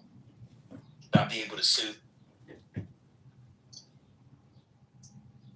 Label on it that says dust. Just. Okay, under what? What law? You need a law, Trent. Do you not know? I thought you worked in industry. You didn't get sue. I do. No. So on your you're talking about rat traps? It's an ant trap. Yeah, ant traps. It should have a warning that if ingested of what to do. It does not. Does it? Okay. So what can I sue under? What can I sue under? Well, it's not on the food shelf. Let me look at mine. I got some too. I want to see what mine says now. Now that you said that, that's a good point. Yeah. So stupid. No one's ever thought of these things but you until in Clubhouse last week, as if people don't know this. And this is like basic law, bro. Oh, inside. I thought he said it'll come out of the FIFA. I mean, what? FIFRA? Oh yeah, FIFRA. That's right. Everything's That's up what he there. said. Yeah, He said it comes underneath. You guys didn't know that everything is covered under the Federal Insecticide, Fungicide, and Rodenticide Act? I didn't know that. No. I guess the anthrax would actually be. But you know, I cut myself the other day. Somehow I got a nick. I was opening something. I cut myself by a packet. It was a hard corner, and it started bleeding. And I got a bruise on my finger. I guess I should be able to sue because there was no failure to warn label. Exactly. I'm looking at my ortho. There's a fucking massive warning label of. Well, that's on yours. Yeah. I don't mind. Huh. Is borax fatal? Can borax be fatal? I'm assuming so. Yeah. Wait, you're talking about FIFRA and you don't know if borax can be fatal? This app is insane. This app is insane. By the way, for those of you who are catching it, borax is exactly what Joyce fed Joe Nasi. Yeah, I bring it all home. Nobody can bring it home. Like, bam. Let me get somebody's back. Put it in the chat. I said, Jonas, almost met his demise when Joyce hit him with the ball. Yo, Joyce is crazy. Joyce did that shit on the right. Shit, dude, that was one of the best looking plates of food I've seen on TV. Long time. She made that thing look good, didn't she? It looked good. Was that stone chicken? I don't know what that was. Damn sure looked good. I can't believe the doctor went along with it. Look, the things people do for money. Money, money, money, money. He said, Jonas, he had a heart attack. He said, okay. He took that brown, but why all the African movies put the money in that brown envelope?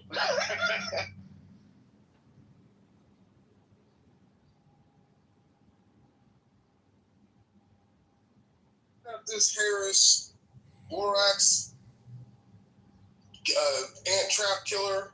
It got a big ass warning label on it. I don't have the one you have.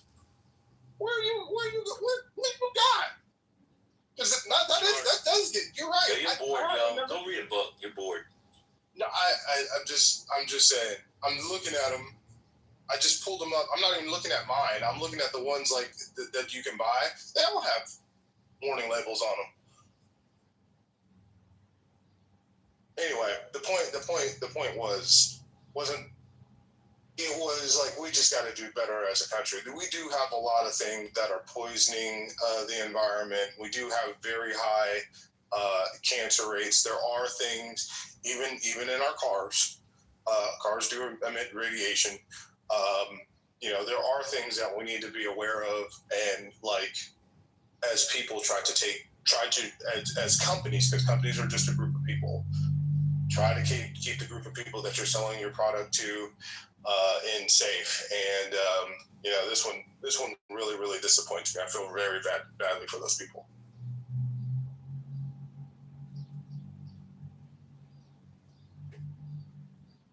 You understand? Where can you give us the studies? Where can you give us the conclusive stuff? So we can't go by. Just so you know, for multi-billion-dollar lawsuits and policy, we can't go by everybody knows. So just drop in the chat for us where you have the definitive proof. So I'm not saying it doesn't exist. Just drop it, because if it's just everybody knows, we can't use the Phaedra Parks School of Law, a body of law. I don't know if that's predictive law or casuistic law. We can't go by the Phaedra Parks body of case law, so it would be casuistic law, to say everybody knows. So just drop it in. Yeah, just give us 3 definitive studies or overwhelming studies where we have it. Because I've been looking since you talked. I can't find any. You know, that's one more thing. I'm glad you said that. You notice that you use, especially AI, the very first thing. I'm not using AI. No, well, I'm using AI. Well, I'm not using AI, so don't say you're using. Yo, do you hear do you hear the language? You just said, do you know you're using AI? I'm not using AI.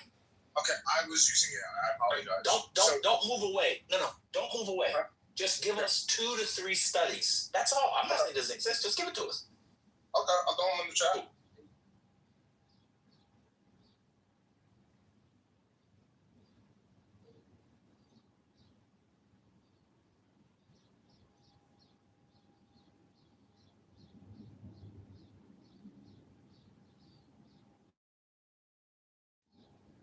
Hello, everyone. Hey, Neil. Hello, Neil. Hey, Neil.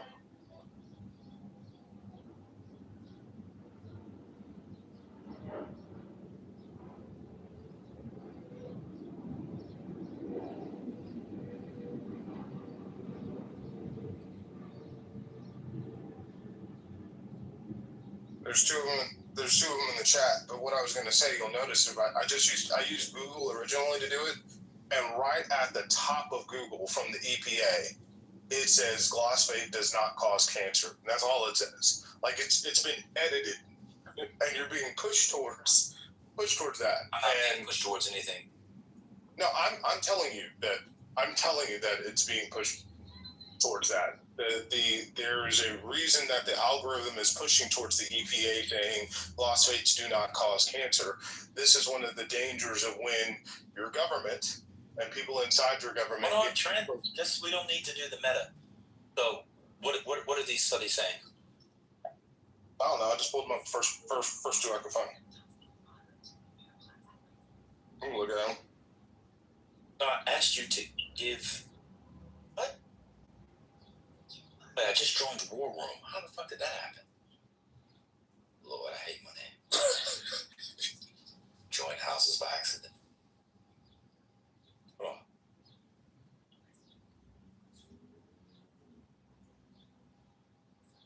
So one of them is rats, right?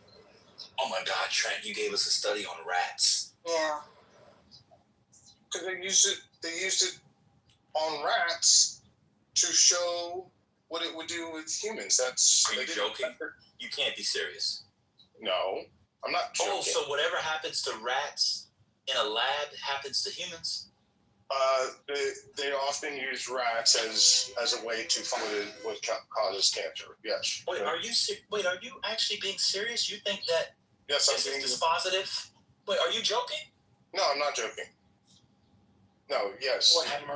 Rats and other types of animals are often used as test cases to figure out what the reaction is, if something's causing a neurological problem. Yes, but unfortunately for the rats, they are often the best of cases. So you're saying that rats and humans are so biologically similar that if it happens to a rat, it happens to a human. You said neurological studies. It's not. Yeah, well, they often do use them in neurological studies. Neurological studies. They've used the rats in the cases of I can't say it, Tylenol, acetaminophen, to show that the neurological development problems. Yes, rats are close to us genetically. That it's not always 1-to-1. But if something causes cancer or is toxic to a rat or a dog or a chimpanzee, it's like. So can I ask you something, Trent? You can't say or a rat or a dog or a chimpanzee. Yeah. That was absurd.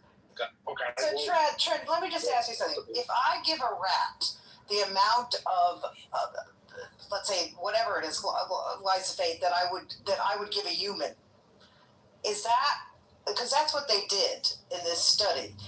Don't you see that could be a very significantly higher dose in a rat than it would be in a human? Yeah.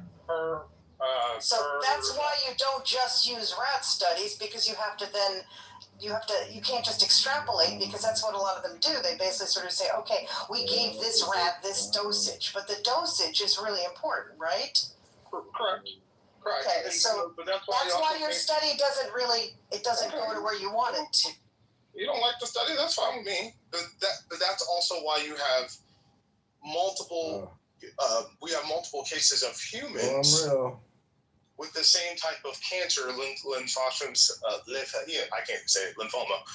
Same type of cancer that are in the same line of work. A lot of these people are landscapers and use the same type of. What are you talking about? That's what the class action is. How many is in that? That doesn't tell me anything. That's numerical. So what is the numerical significance? So not only are you a zoologist, not only are you a biologist, neurologist, you're also a demographer and statistician. You know, you like to talk about me like I act like I know everything. Do you know you're the one in here who acts like you know? This is a meta. I apologize. Trent, do you know you act like a know-it-all? To be honest, do you know you do that? I do know that. But yeah, okay, sure. All right, cool. So let's go on. Hold on, let's go on. So you gave me a study for rats. Cool. So you gave me a study for rats. Yeah. And somehow that trumps all the other studies that people have done with humans. No. It doesn't trump all the studies, but you take everything in correlation. There's thousands of these people. What do you mean in correlation? What does that mean to take everything in correlation? Okay, so it happens in rat. Wait, what does that mean to take things in correlation? Break that down. Okay. So if rats develop a certain type of cancer, right, with a certain type of doses, and then you notice in humans that are all doing the same type of work, right, that they are more often than not getting the same types of cancer. You can surmise based upon. You don't have to give little children glyphosate to see if they develop cancer, because that would be mean and unusual. But you can surmise just based upon that hey, maybe that's there's how something science works. You can surmise. So that's your question, Trent. Let's go to. Yeah, that's how we figured out. I got you. Yeah. Are there any I'll just go through some basics. Are there any metabolic differences between rats and humans? Humans, yes, absolutely. So, okay. What about organ function? Yes. Yeah, 100%. What about immune response? Yes, absolutely. Okay. So how can I then just take what happens in rats and translate it to humans? You can't. That's not only the study. That's why I gave him all. There's two studies. I don't think they were both rats. I don't think the George Mason was the second one, the same one. Oh, well, again, but we're taking. I don't know. I didn't read it. I didn't have time. No, let's stop. Let's go to the other one. You can't cite something and then say, I don't know what it was. I didn't. You said, give me something, and I got you something. Oh, but I want you to get me something that you knew about, not just Googling. You didn't even know it was rats. Now you're defending rats. Hold on. Let me ask you a question. Hold on a second. Because you're from New York. I want to ask you this. No, hold on. Real quick. What's the success rate of pharmaceuticals and therapies that work on rats for humans? What's the success rate? What do you think?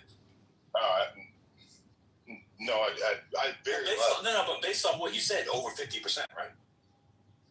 Over 50% what?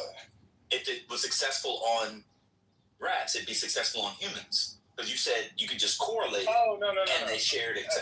You mean no. I wouldn't say that. Just because. Your whole point. Wait a minute. Okay, now I'm confused. I thought your whole point was rat models are so similar to humans that we can extrapolate.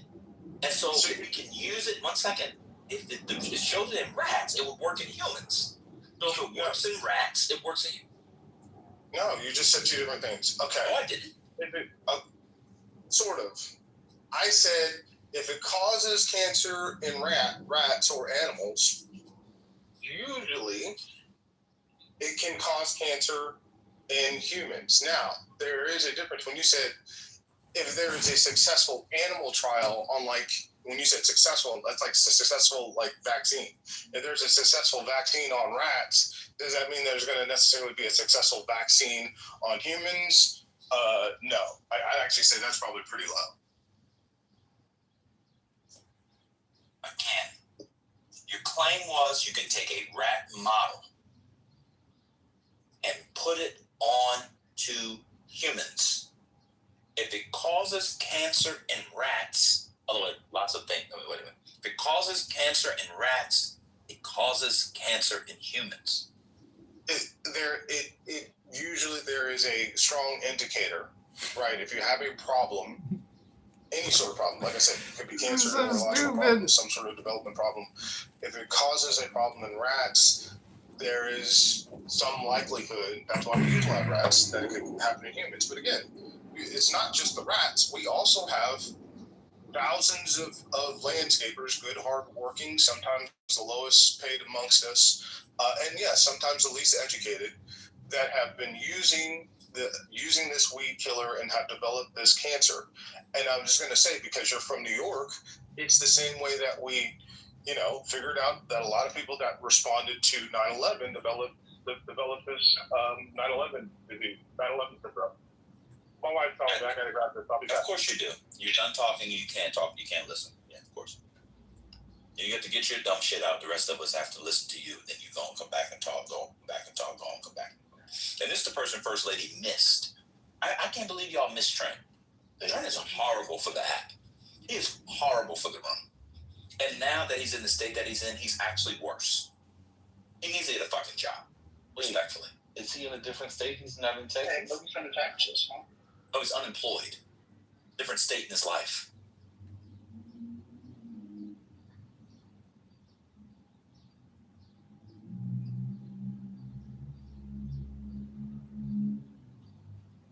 I thought that would give him more. Did he explain it? No, a little bit more. What's up? The arrogance and laughing at me and calling me a know-it-all is, at this point, annoying. He can't read a book, admittedly. He wants to lecture other people.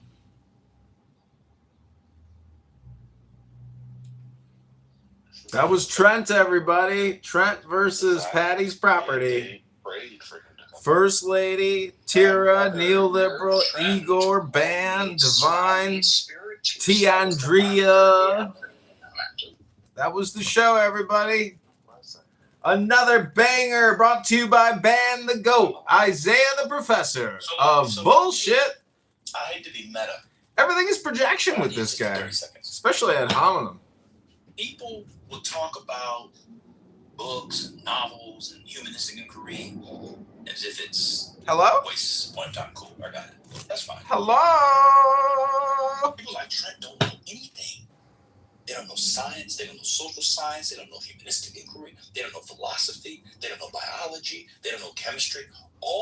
They don't know anything.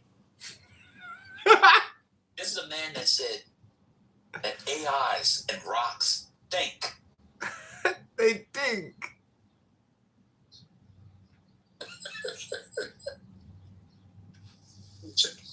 Don't also forget, he said that the alligators have a consciousness, a moral.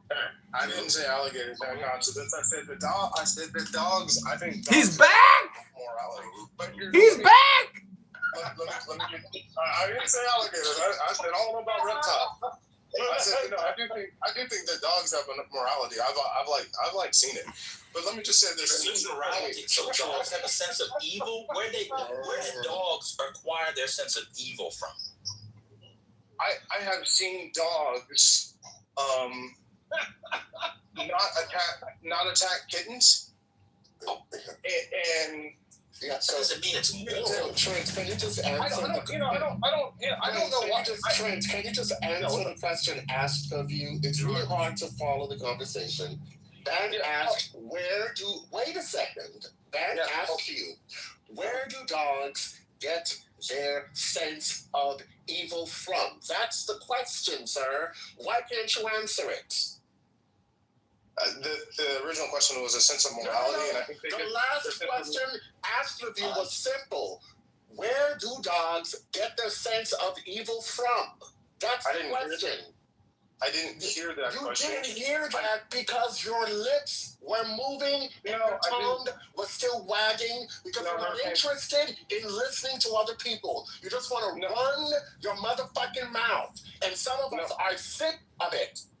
No, sir, I just got If you're going to converse with people, you need to learn to listen and engage. But don't act like somebody who's on drugs and too stupid to talk and think. Yeah, I apologize. You don't need to apologize. Do you know what's really bad?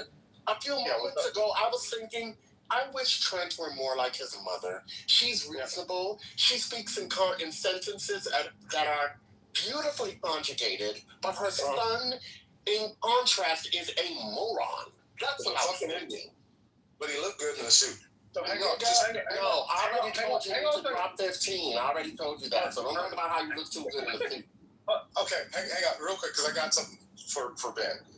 This is from Dr. Nyabond, and I'm going to drop it in the chat for you. Have you read it? Have you read it? No, I haven't even read the entire thing. So why are you dropping it? Because he was just interviewed on PBS, okay? And the question is, it was from Geoff Bennett. It says, so Roundup is one of the most widely used herbicides in the country. What does scientists tell us about the potential health risk? And this is what Dr. I just told you a moment ago. But if you're using anything to support your argument, at least do us the courtesy of knowing what your evidence is about. I can read fast. So Dr. Yeah, you go read it. Go read it. If you support your argument, then put it there. Yeah, let me read it, my man. So Dr. Chana... No, I'm not saying read it to me. I'm saying you read it. Okay, I'm going to read it out loud. No. You don't want to do that. No.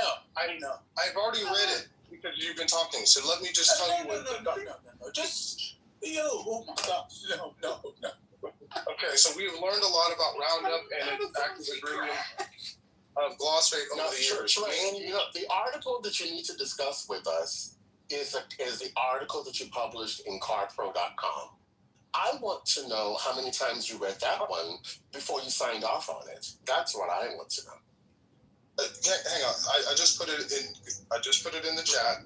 It's from PBS. It happened 4 days ago. Just let me just read this top line from Dr. Chadi Naban. He says, we've learned a lot about Roundup and its active ingredient glyphosate over the years. Mainly it's linked to carcinogen and the ability to cause cancer and specifically non-Hodgkin's lymphoma. The International Association of Research on Cancer in 2015 labeled glyphosate the main ingredient of Roundup as a probable human carcinogen based upon published data, peer-reviewed literature, and based upon animal studies, toxicity studies, as well as epidemiological studies. So we know today in 26 way more than we knew back in the 70s. Can I ask you something? Is this man was he an expert witness against Monsanto in all three of the trials? Has he published a book about the toxicity of this drug or this pesticide? Yes, the answer is yes. It's right in the beginning. You didn't even read the first two paragraphs. So does he potentially have a bias? Yes, because he's published a book and he works for people who are opposed to Roundup. Got it? So I am not saying, I don't take any, I don't know anything about the actual arguments in terms of scientifically, but what I'm saying is you're saying, look, this guy appeared and he said this as if it means something, but he is the guy who basically is working for the plaintiffs on a lot of these trials, and he has this particular bent, correct? I wouldn't necessarily. So I understand what you're saying, Tara. He is a doctor with the University of Chicago on lymphoma. He is an expert on the studies.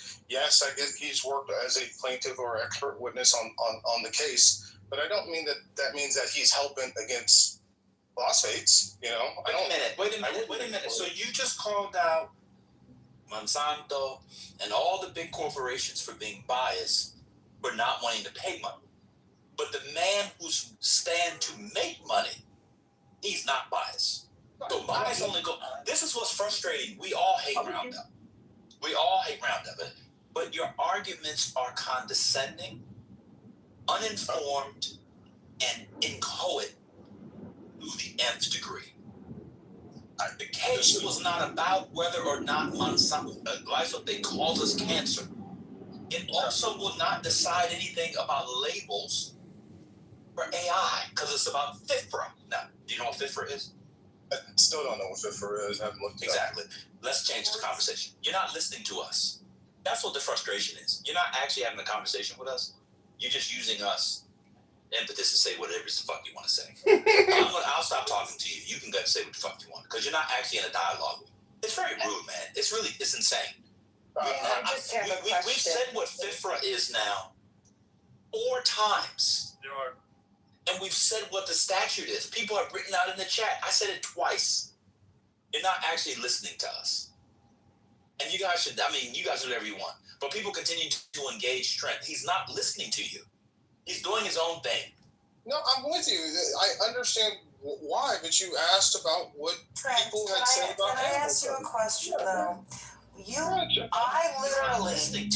I spent 1 minute or less reading the first 2 paragraphs of what you posted, and I knew more about this guy than you did. So let me ask you something. Don't you think at least you owe it to the stage to spend 2 minutes reading something that you post? Because I found this out. It's in the second paragraph. It talks about who he is, what he is, and his book. And I'm not expressing any opinion on Roundup right here. What I'm trying to say is, wouldn't that at least be the minimum that somebody should do when they throw something, in the pail or the nest or whatever we call it?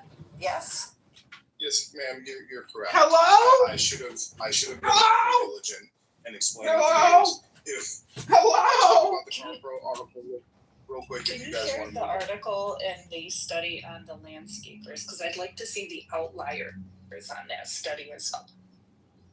That's one thing I'd like to see, because landscapers are exposed to many different chemicals, emissions, things of those nature. So I'd like to see how they got the correlation between Roundup and the landscaper with those factoring outliers in the study. Just real quick for us, it's not a landscaper, it's landscapers. It's thousands. The landscapers are exposed to many different emissions from the from anything that they use, CO2 emissions. There could be other chemicals that they use, such as fertilizers, other things that they're exposed to. So I'd like to see that study. How they factor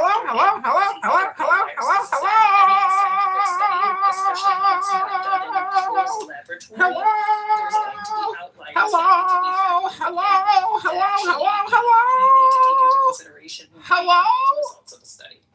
Okay. Well, I just Google it. You just Google class action.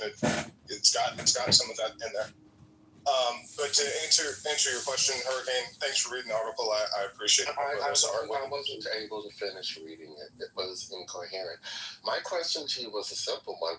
How many rounds of review did you perform on the article before you signed off for it to be published? That's what I'd like to know. How many times did you review it? Shit. I think I read it.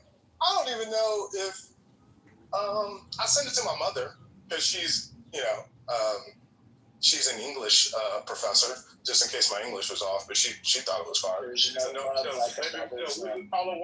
So you're pushing the responsibility onto your mom. How many times did you read it?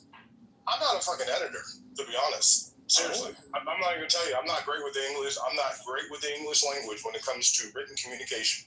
So I put it in bite-sized forms that I know that the average reader of San Antonio. But you're putting stuff out there. I put it in bite. You dumbed it down for San Antonians?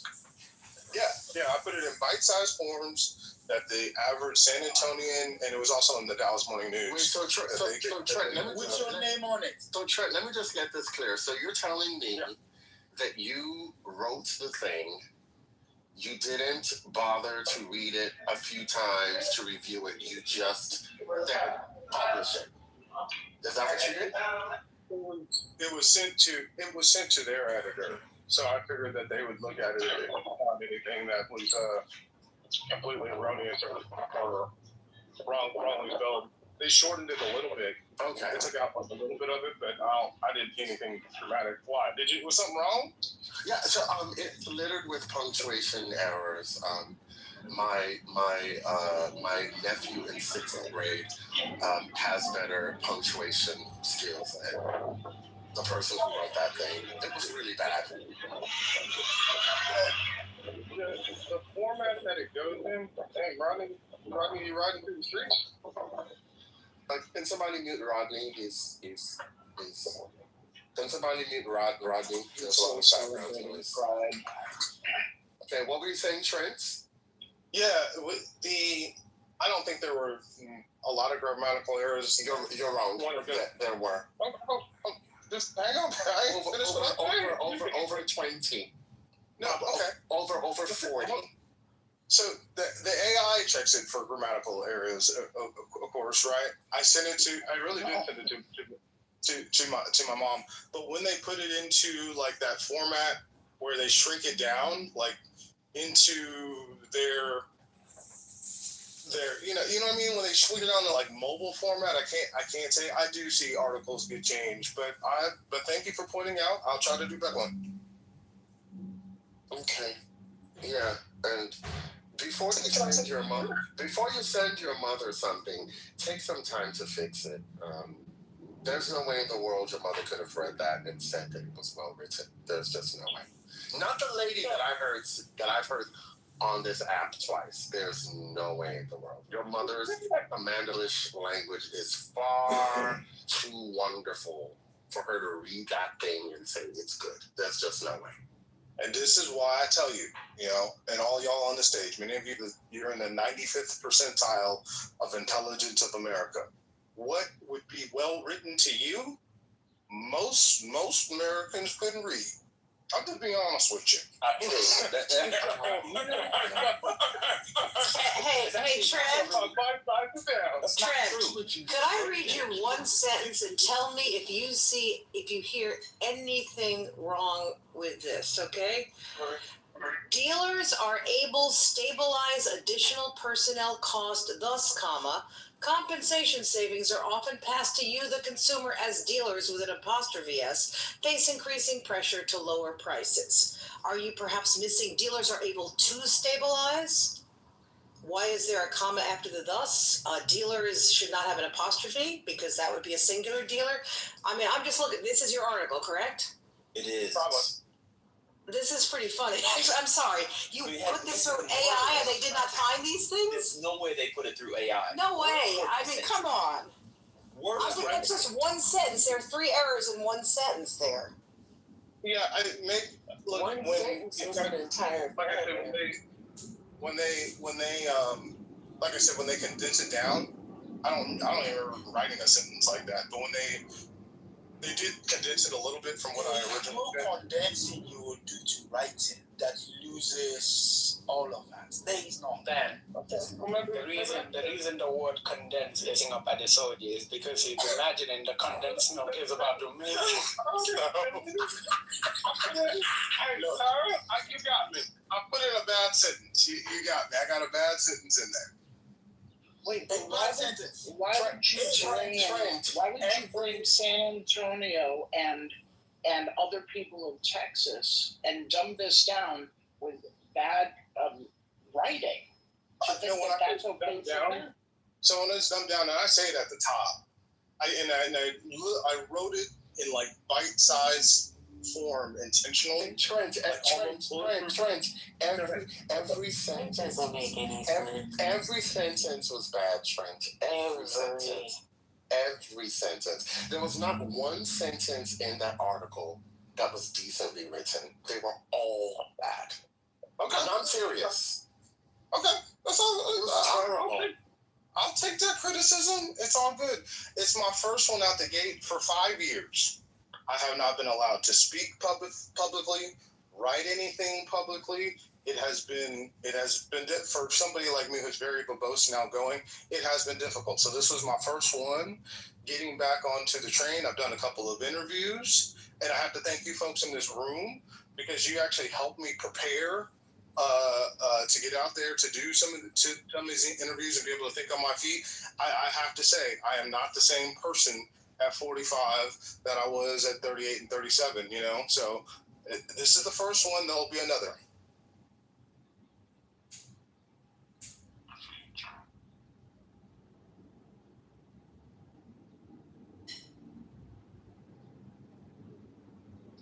I don't know if they announced it yet. Let me go look. If the SCOTUS is tomorrow, or is it? Tomorrow's supposed to be the last day. There's supposed to be birthright and transgender athletes and one other. Yeah, the other one is on. What is the other one? Monday. Okay. Yeah, it is tomorrow. I see it. Yeah. But what's the fourth one? I forgot, because there's two finance. Right. Whether the RNC can coordinate with the political candidates, or there's any limit on that. The chief was leaving. He was leaving all the big boys for himself. He said, "Let me do these." Hello. It is very democratic of you to use my national symbols as your profile photo. Thank you. Allah is alive. I was talking about Pan's profile photo. It is somehow a caricature of the Iranian sculptures. Yeah, you're wrong. You're wrong.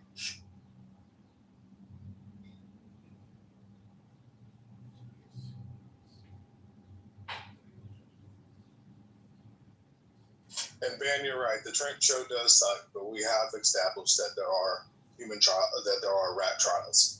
Yes, we've known that, and in fact, what I found after that came out in 2015, and there have been many studies in the decade refute that study and refuse to make the same conclusion.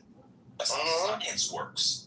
And so, but they're not all paid for by Bayer or Monsanto.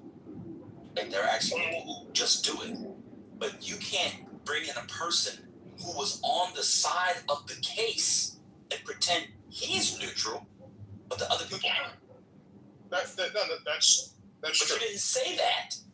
But you didn't know that because he didn't read the first paragraph, which is You're right. All right, well, we're asking you to not come in and act arrogant and a know-it-all when you admittedly don't know anything. Just kind of chill out, man. You know what? It's just kind of chill. Oh, okay. I'm leaving. Did you have a good day? I appreciate it. So you came back in to change the room to what you want to talk to. Now you're leaving. Yeah, bye. Bye. You won't be getting back in, though. He also That motherfucker is very rude. He misspelled Lucille Ball. He misspelled it. This is unbelievable. I'm sorry, I'm reading this. I'm laughing. Lucille Ball. No, he did not put this through AI or anything. And his mother didn't read it either. No, there's no way. His mother would have known how to spell these things. Oh my God. Sorry. I almost was gonna be like Hurricane, be nice, but he's actually very rude. We give it to his mommy. Like, what the fuck?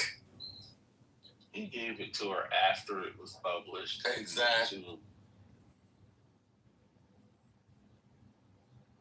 To give you. And if a black person doesn't have the ability to show a bank that I will repay you, the bank is never going to extend you a line of credit. So it's cool to have cash, but credit rules this country. That's why we so far in fucking debt. So until we learn how to pimp the credit system, we're always going to start 10 steps behind. Let me ask you a question. Other than that, we're good. Let me ask Brandon. I never understood. Let me ask Brandon a quick question. I'm just asking him. Oh, I'm sorry. Go ahead. Yeah, just real quick, Cap. So Brandon, financial literacy, would you consider that more of a masculine area or a feminine area? Masculine for sure, because 9 times out of 10, the man is the one that's making the money. Like, the woman may pay the bills, but you have to have a say-so into it. And like, for black men, those conversations in the barbershop should also include financial literacy. Most right. So okay, so this is the point I'm trying to get at. So again, that's a masculine arena. When you're looking at the black community, who runs our community, the men or the women? The women. Oh, actually, the women. Okay, so here's the thing. Another question: who holds the most debt in this country between men and women? Wait a minute, black women spend more money than Cap, in the country. Cap, you got he's So would you agree with Cap, Brandon? I agree with you. Right. Women have a spending issue, but I will say specific women. Hold on, issue, bro. Hold on. Single black women, they spend the most. I get kicked to the goal. I get you. I get your passion, Cap. He might have got kicked out of the room by accident. He might have swiped out of the room by accident. But what I will say is every point that you're making to push back, that women are controlling households, women are overarchingly more in debt. But part of that, because you can cherry pick stats, part of that debt also includes Black women are more educated than any other minority of women. So some of that debt that you're talking about, that being in debt, comes from being educated. So look at the quality of educational brand. Yeah, educated just means you paid a school enough money to hand you over a piece of paper. You know damn well. I'm guessing by the way you articulate yourself, you're college educated. Am I correct? 100%. Okay. 100%. And you know damn well these colleges ain't performing at a collegiate level the way that they should be. What you mean? Colleges it's as long as you pay that money. That school's getting their money, and you show up and turn something in. Get a degree. For most of these, you're gonna get a degree. And I'm not saying MIT. I'm not saying Harvard. I fully understand what you're saying. Average college that most of these Black women are going to and so-called getting educated from. As long as you pay that fucking money, that school gets that money, and you show up and you turn something in, you're getting a fucking degree, bro. But what I will push back on you, what I will push back on you on that would say conversation, please, bro, is education is pushed on women far more than it's pushed on men. So here's what I would challenge Black men on. We understand that there's a double standard between raising Black boys and raising Black girls. It's a fact. The same amount of effort that we put into Black women as young girls, you in turn have to put in Black men. If you want a better quality man, you don't fucking grow that at 21, 22, and 23. But there's a caveat in that. There's a caveat in that statement, though, Sig and Brandon. If you add those brothers that are going to trade school, included with the college brothers, it's almost equal to the women that are going to college. So it's not that these brothers aren't going to college or not getting some type of education. They're just looking at it in a different lens, which I can't even knock these brothers. But at the same time, a lot of that college shit, they're going to college for these degrees, right? And these degrees don't even pay out. Like they're literally going to be in debt. They're literally going to be in debt for the whole entire life. So again, if you're missing this point. Like you got to understand. The problem in our community, like what he was saying, is women get guidance. Boys don't. Let me give you an example. College wasn't optional. College was not optional for the females in my family. That it was set fast. The day they was born, it was set on the path. When we got to our junior years and senior years in high school, we had an opinion on what we wanted to do. And that's when most of my cousins ruined their lives. Because they was actually allowed to get an opinion before their brain actually did it. You understand what I'm saying? And what you gotta understand, bro, is that it all comes back to family structure. No matter how we can keep moving this goalpost, right? When you see these men being raised by women on their own, they are bound to be losers. Oh, that's the point. Yes, Captain, and that's selfish. Right, and that's womanly traits being a man. Like Brandon, how many times as a man did you learn when you was growing up that results is results and nobody give a fuck how you feel? You learned that early in life. Nobody. But I also would say I was raised by a single Black woman, but she understood the importance of what it was to be a man. So, like, I think that the part that I agree wholeheartedly with what you guys are is a lot of these women that are raising single Black boys are treating them as if they're their boyfriends, their helpmates, so on and so forth. So they're emasculated. And again, I am not disagreeing with you guys, but if you're talking about a solution-based program, and I don't disagree with Mister that we have Black men going into trades that's almost the equivalent of going into college. What I will disagree with is you don't have a disproportionate amount of 18 to 25-year-old Black women being mass incarcerated at the same rate that their counterparts are being locked up. So now when you look at how many people in our community that are males that are part of the system of prison, that eliminates them from society. So when you talk about the breakdown of the family, when you talk about the disruption of the black community, mass incarceration, and then if I do my time and I get out, not having the ability to get gainful employment, not having the ability to go back to school, not having the ability to get, because now you have to depend on somebody giving you an opportunity and taking a chance on you, which hell, the college educated ones of us, they're not even given an opportunity and a chance to. Let alone a felon.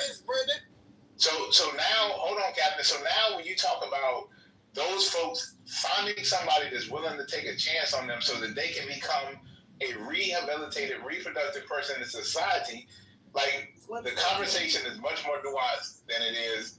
This is why we're failing as a community. There's not another segment of men outside of the black male from 15 to 30 that deals with mass incarceration the way the black community does. But you gotta ask a question. The majority of these mass incarcerated black. Hold on. You said you was raised by your mom, right? Yeah. Let me ask you, are you married? Yeah, 25 years. So you are the person that ended the generational curse. 100%. But I knew I wasn't going back to the hood that I grew up in. Listen to what I'm saying though, right?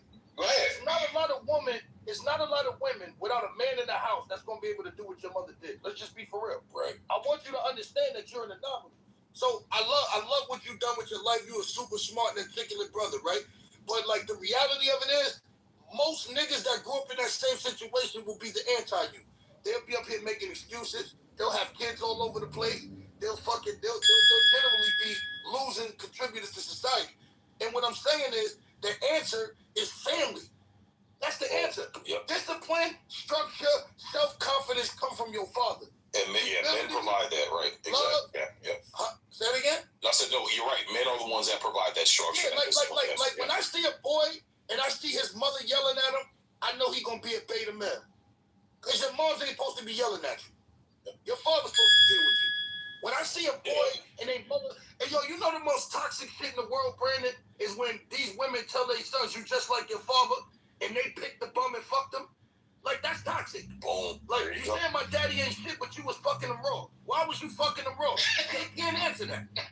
They'll never, like, listen, I will tell you, all these women that got kids by niggas that they say ain't shit, if we ever get up here and ask them, how does an ain't shit nigga get the fuck you raw?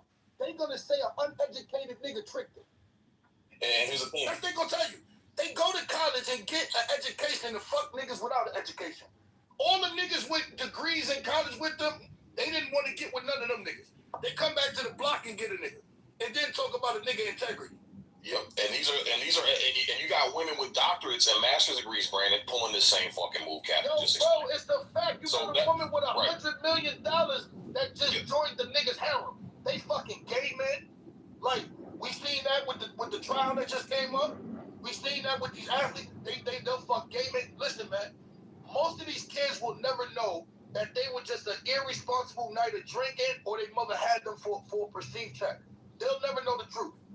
They'll just think that the father walked out on them.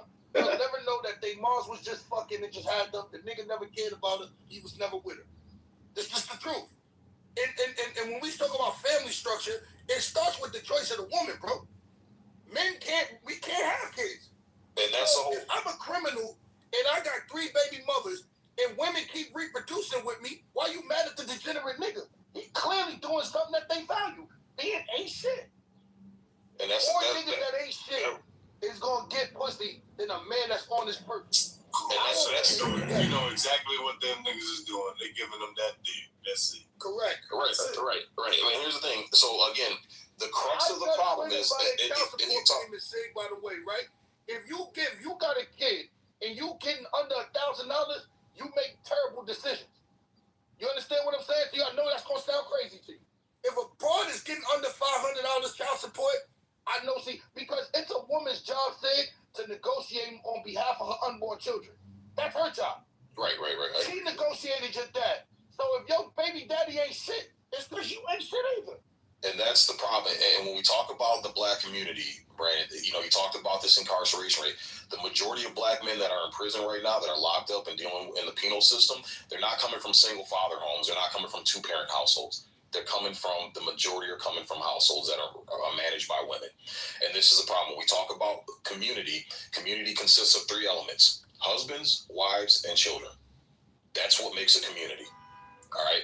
If we can't get our women to get into the lane of being a wife, then it's fucking pointless. Because here's the thing, you can watch. Look, I'm telling you right now, there's so much evidence out there. Body cam footage is I think is the best thing that's ever happened to this country, because it's showing the true colors.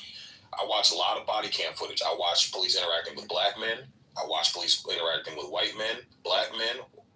White men, white women, Asian men, Asian women, Arab women.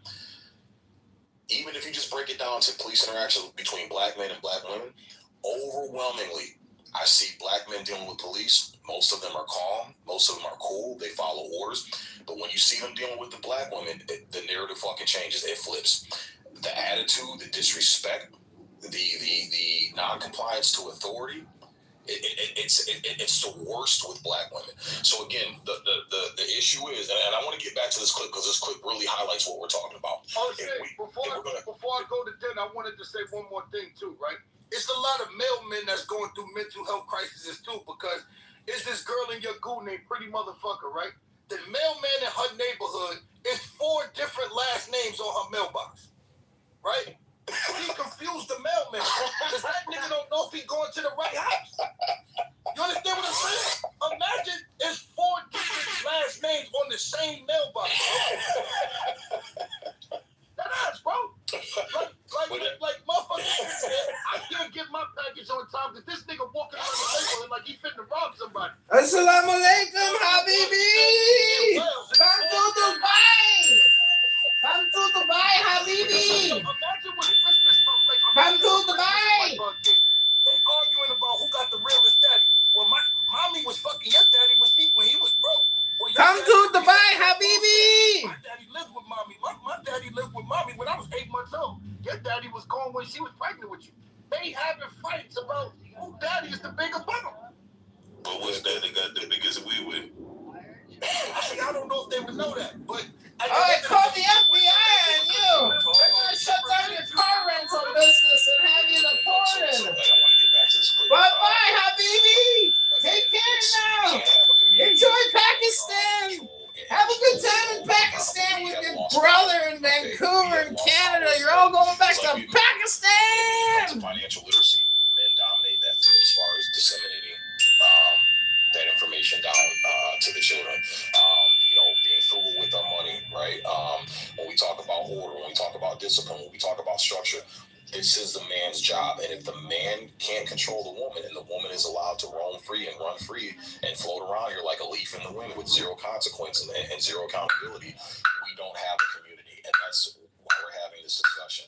Because we have to be honest.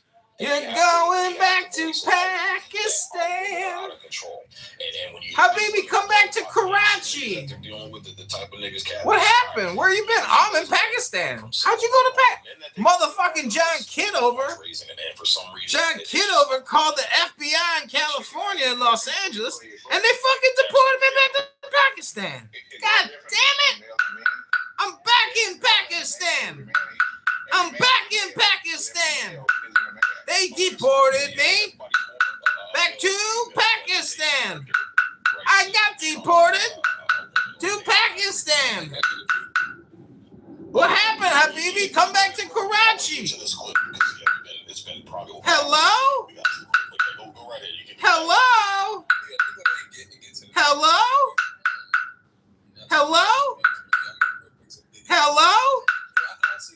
Hello? Hello? Hello? Hello? Hello? Hello? Hello? Hello? Hello? Hello? They finally kicked me.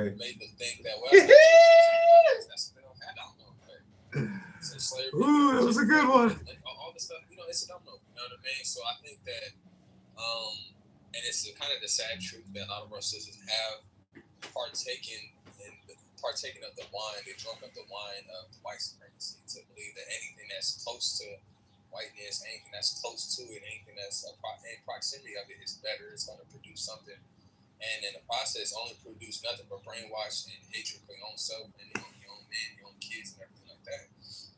But I'm gonna land not to really be too long-winded.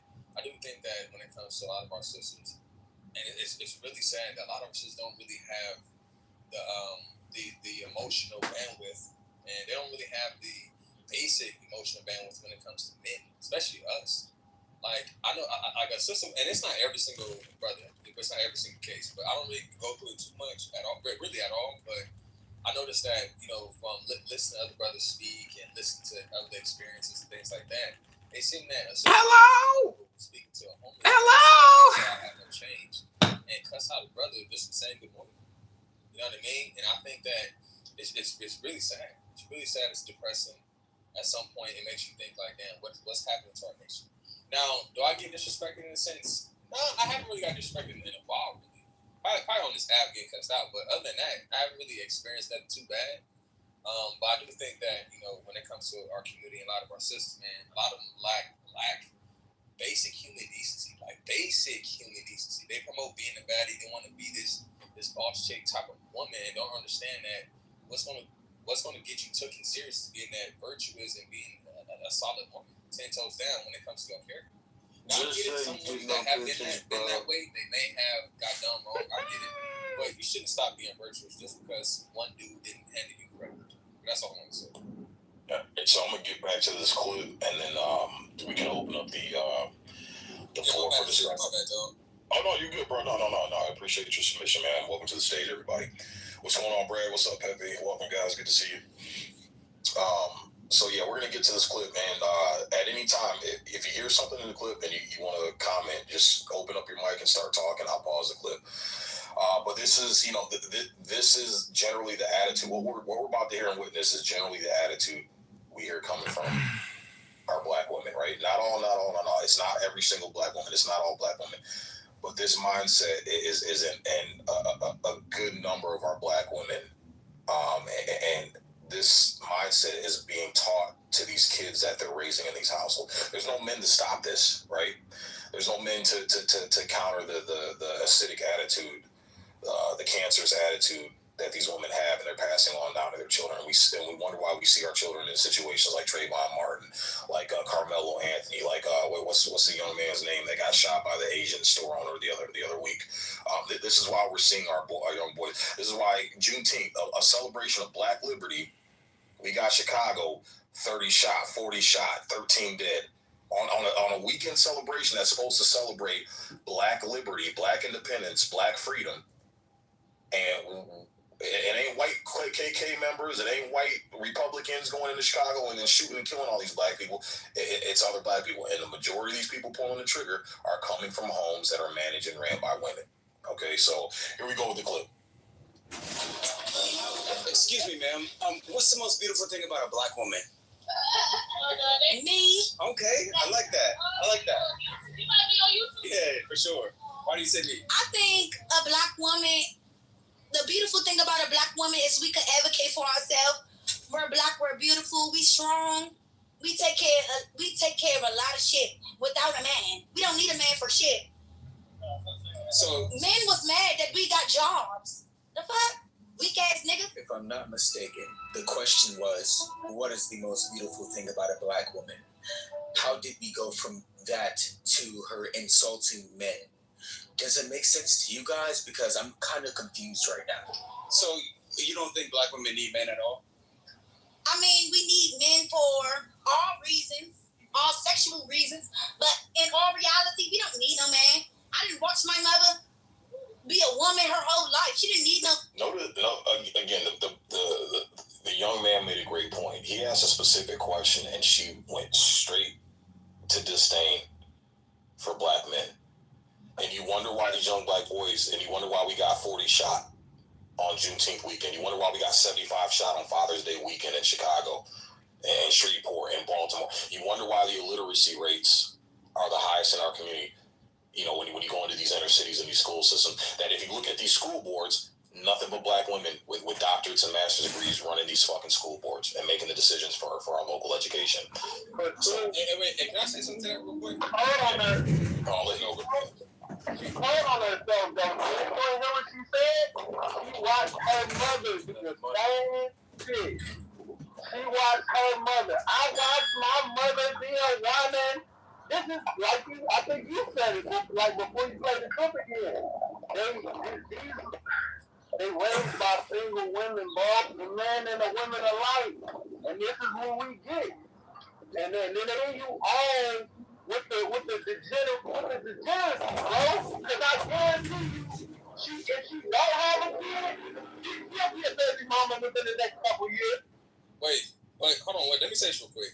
I will at least have this in her defense. I would say this. Number one, do I think every sister thinks like that? Absolutely not. Number two, we gotta also think about this too, right? If we was able to practice dick discipline, there should be no way in hell I'm busting in a side of woman that I'm not even about to take serious.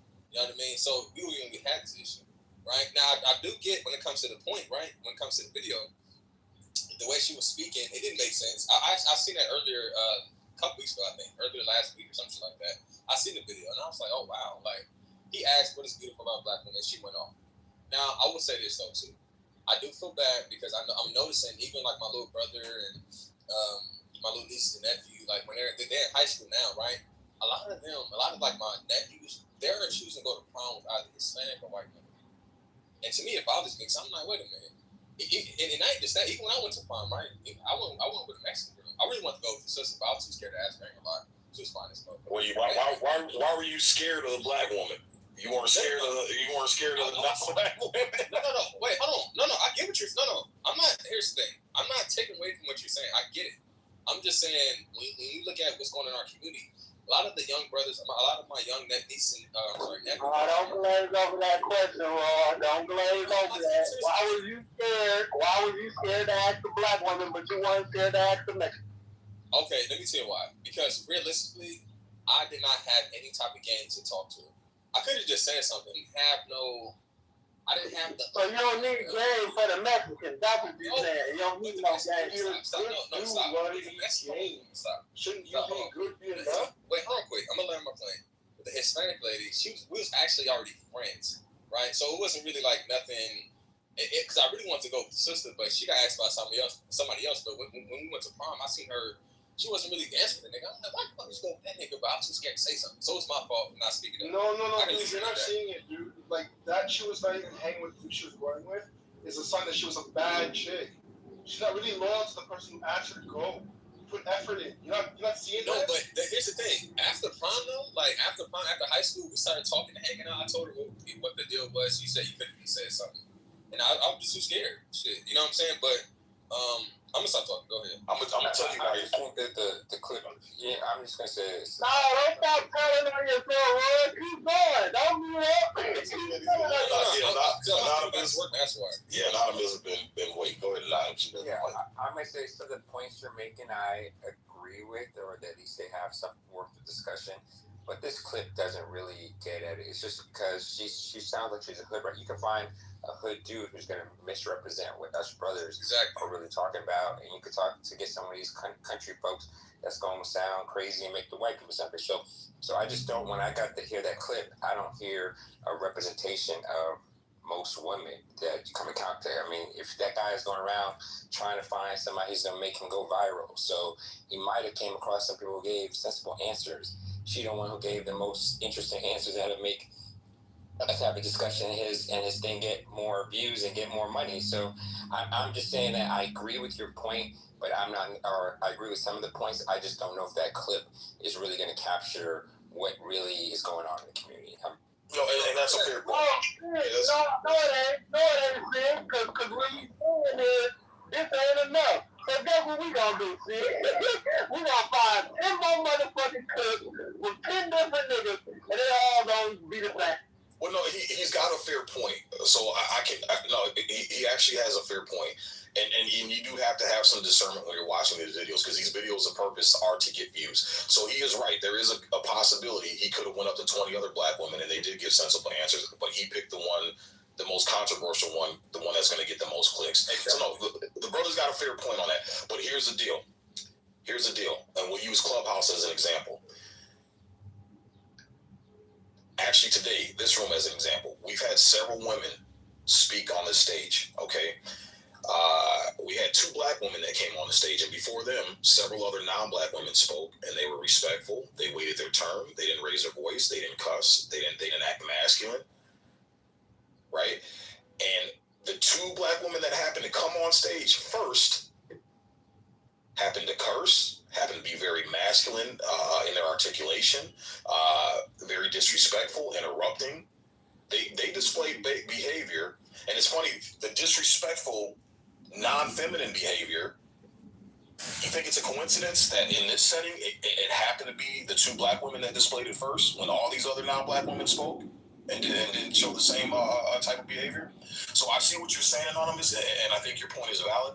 But again, we got enough examples, and this happens in real life, right? That when you're going to get disrespectful, unruly, insufferable behavior from a woman, you're more than likely, your odds are you're going to get it from a black woman first. And I think that kind of goes to the point I was making about the brother being scared to ask black women, because black women typically are harder to approach because they have an unrealistic expectation of what a man's supposed to be. And I'll give you an example. When I was younger and I started going to the clubs and shit in my late teens, my late teens, I used to go to the black clubs in Detroit, right? I used to go to St. Andrews and River Rock.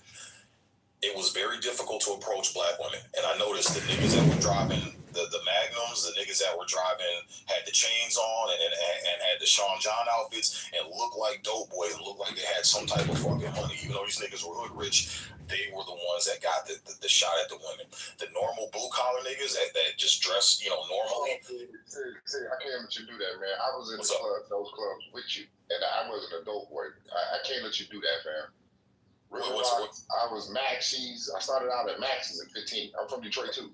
Okay. I can't let you. Was the dope boys winning? Yes, but regular niggas was winning too, because I was winning. We was winning. Me and my niggas was winning. Even when we got to college and we was going across the bridge to Canada. We college students, we broke. We was winning over there too, bro. I can't let you say that about. I can't let you say that. I'm not saying it was impossible. But you just admitted, was the dope boys winning? Yes, the dope boys had a better shot than the average clean guy that had his shit together. That was coming up. I gotta disagree with you. I was there with you, and we wasn't dope boys, and we was winning. But here's the thing though. When you went over to Clutch Cargo's in Pontiac, what's the demographic at Clutch Cargo's on? Majority white women or black women? Hold on. You had the dress code clubs too. I'm not disagreeing with you there. It's the same everywhere though. You got cats that pull up in the rise, clothes, they gonna win too. But cats that got gift for the cats that can speak to a female, make her laugh, is happy. They don't necessarily gotta have that. What those dope boys have. That's all I'm saying. But Detroit, back in the day, this is before social media. This is the 90s. This is the late 90s, early 2000s. Niggas is winning, bro. We ain't had no money. Didn't you start out at Maxie's, the teenage club? Then we elevated to River Rock and shit like that. Come on, man. That's all I'm saying. Well, what I'm saying is that there is a difference. The barrier to entry is a lot harder when you're dealing with black women than it is with non-black women. And a few of my buddies that grew up going to the same clubs, and I didn't know them as teenagers. I didn't meet these guys until I was in my 30s. And when I started talking about this, I started going to Clutch Cargo's, and I noticed I could just show up in a pair of Skechers, cargo pants, and a hoodie, and the barrier of entry was a lot lower. Those women were more willing to talk to lower level blue collar guys that were just average basic guys than it was with the black women. And they said, man, it was the same thing too. I did it. So again, I'm talking to guys that I didn't grow up with and sharing these stories and hearing the same things. Talking to black women, the barrier of entry is a lot higher. I'm not saying it's impossible, unapologetic, but what I'm saying is when you're dealing with black women, that barrier of entry is a lot higher than dealing with non-black. Non-black women are willing to give you more of a time of day without having to peacock. Homosexuals still fun. Hold on. You see me having an exchange. We come on. You're not both from the same place. We having an exchange. Why somebody always got to chime in? Listen, homosexuals still fucking. Right? And I give you this shit. I said, Detroit has always been materialistic. Most metro big cities are people. There's a lot of people that are materialistic. It costs a lot to live there. This is before social media, right? He's not wrong. But I'm here to tell you, this is when I was in college. This is before cats started making it to the NFL. Niggas wasn't balling. We eating ramen noodles on college campuses, right?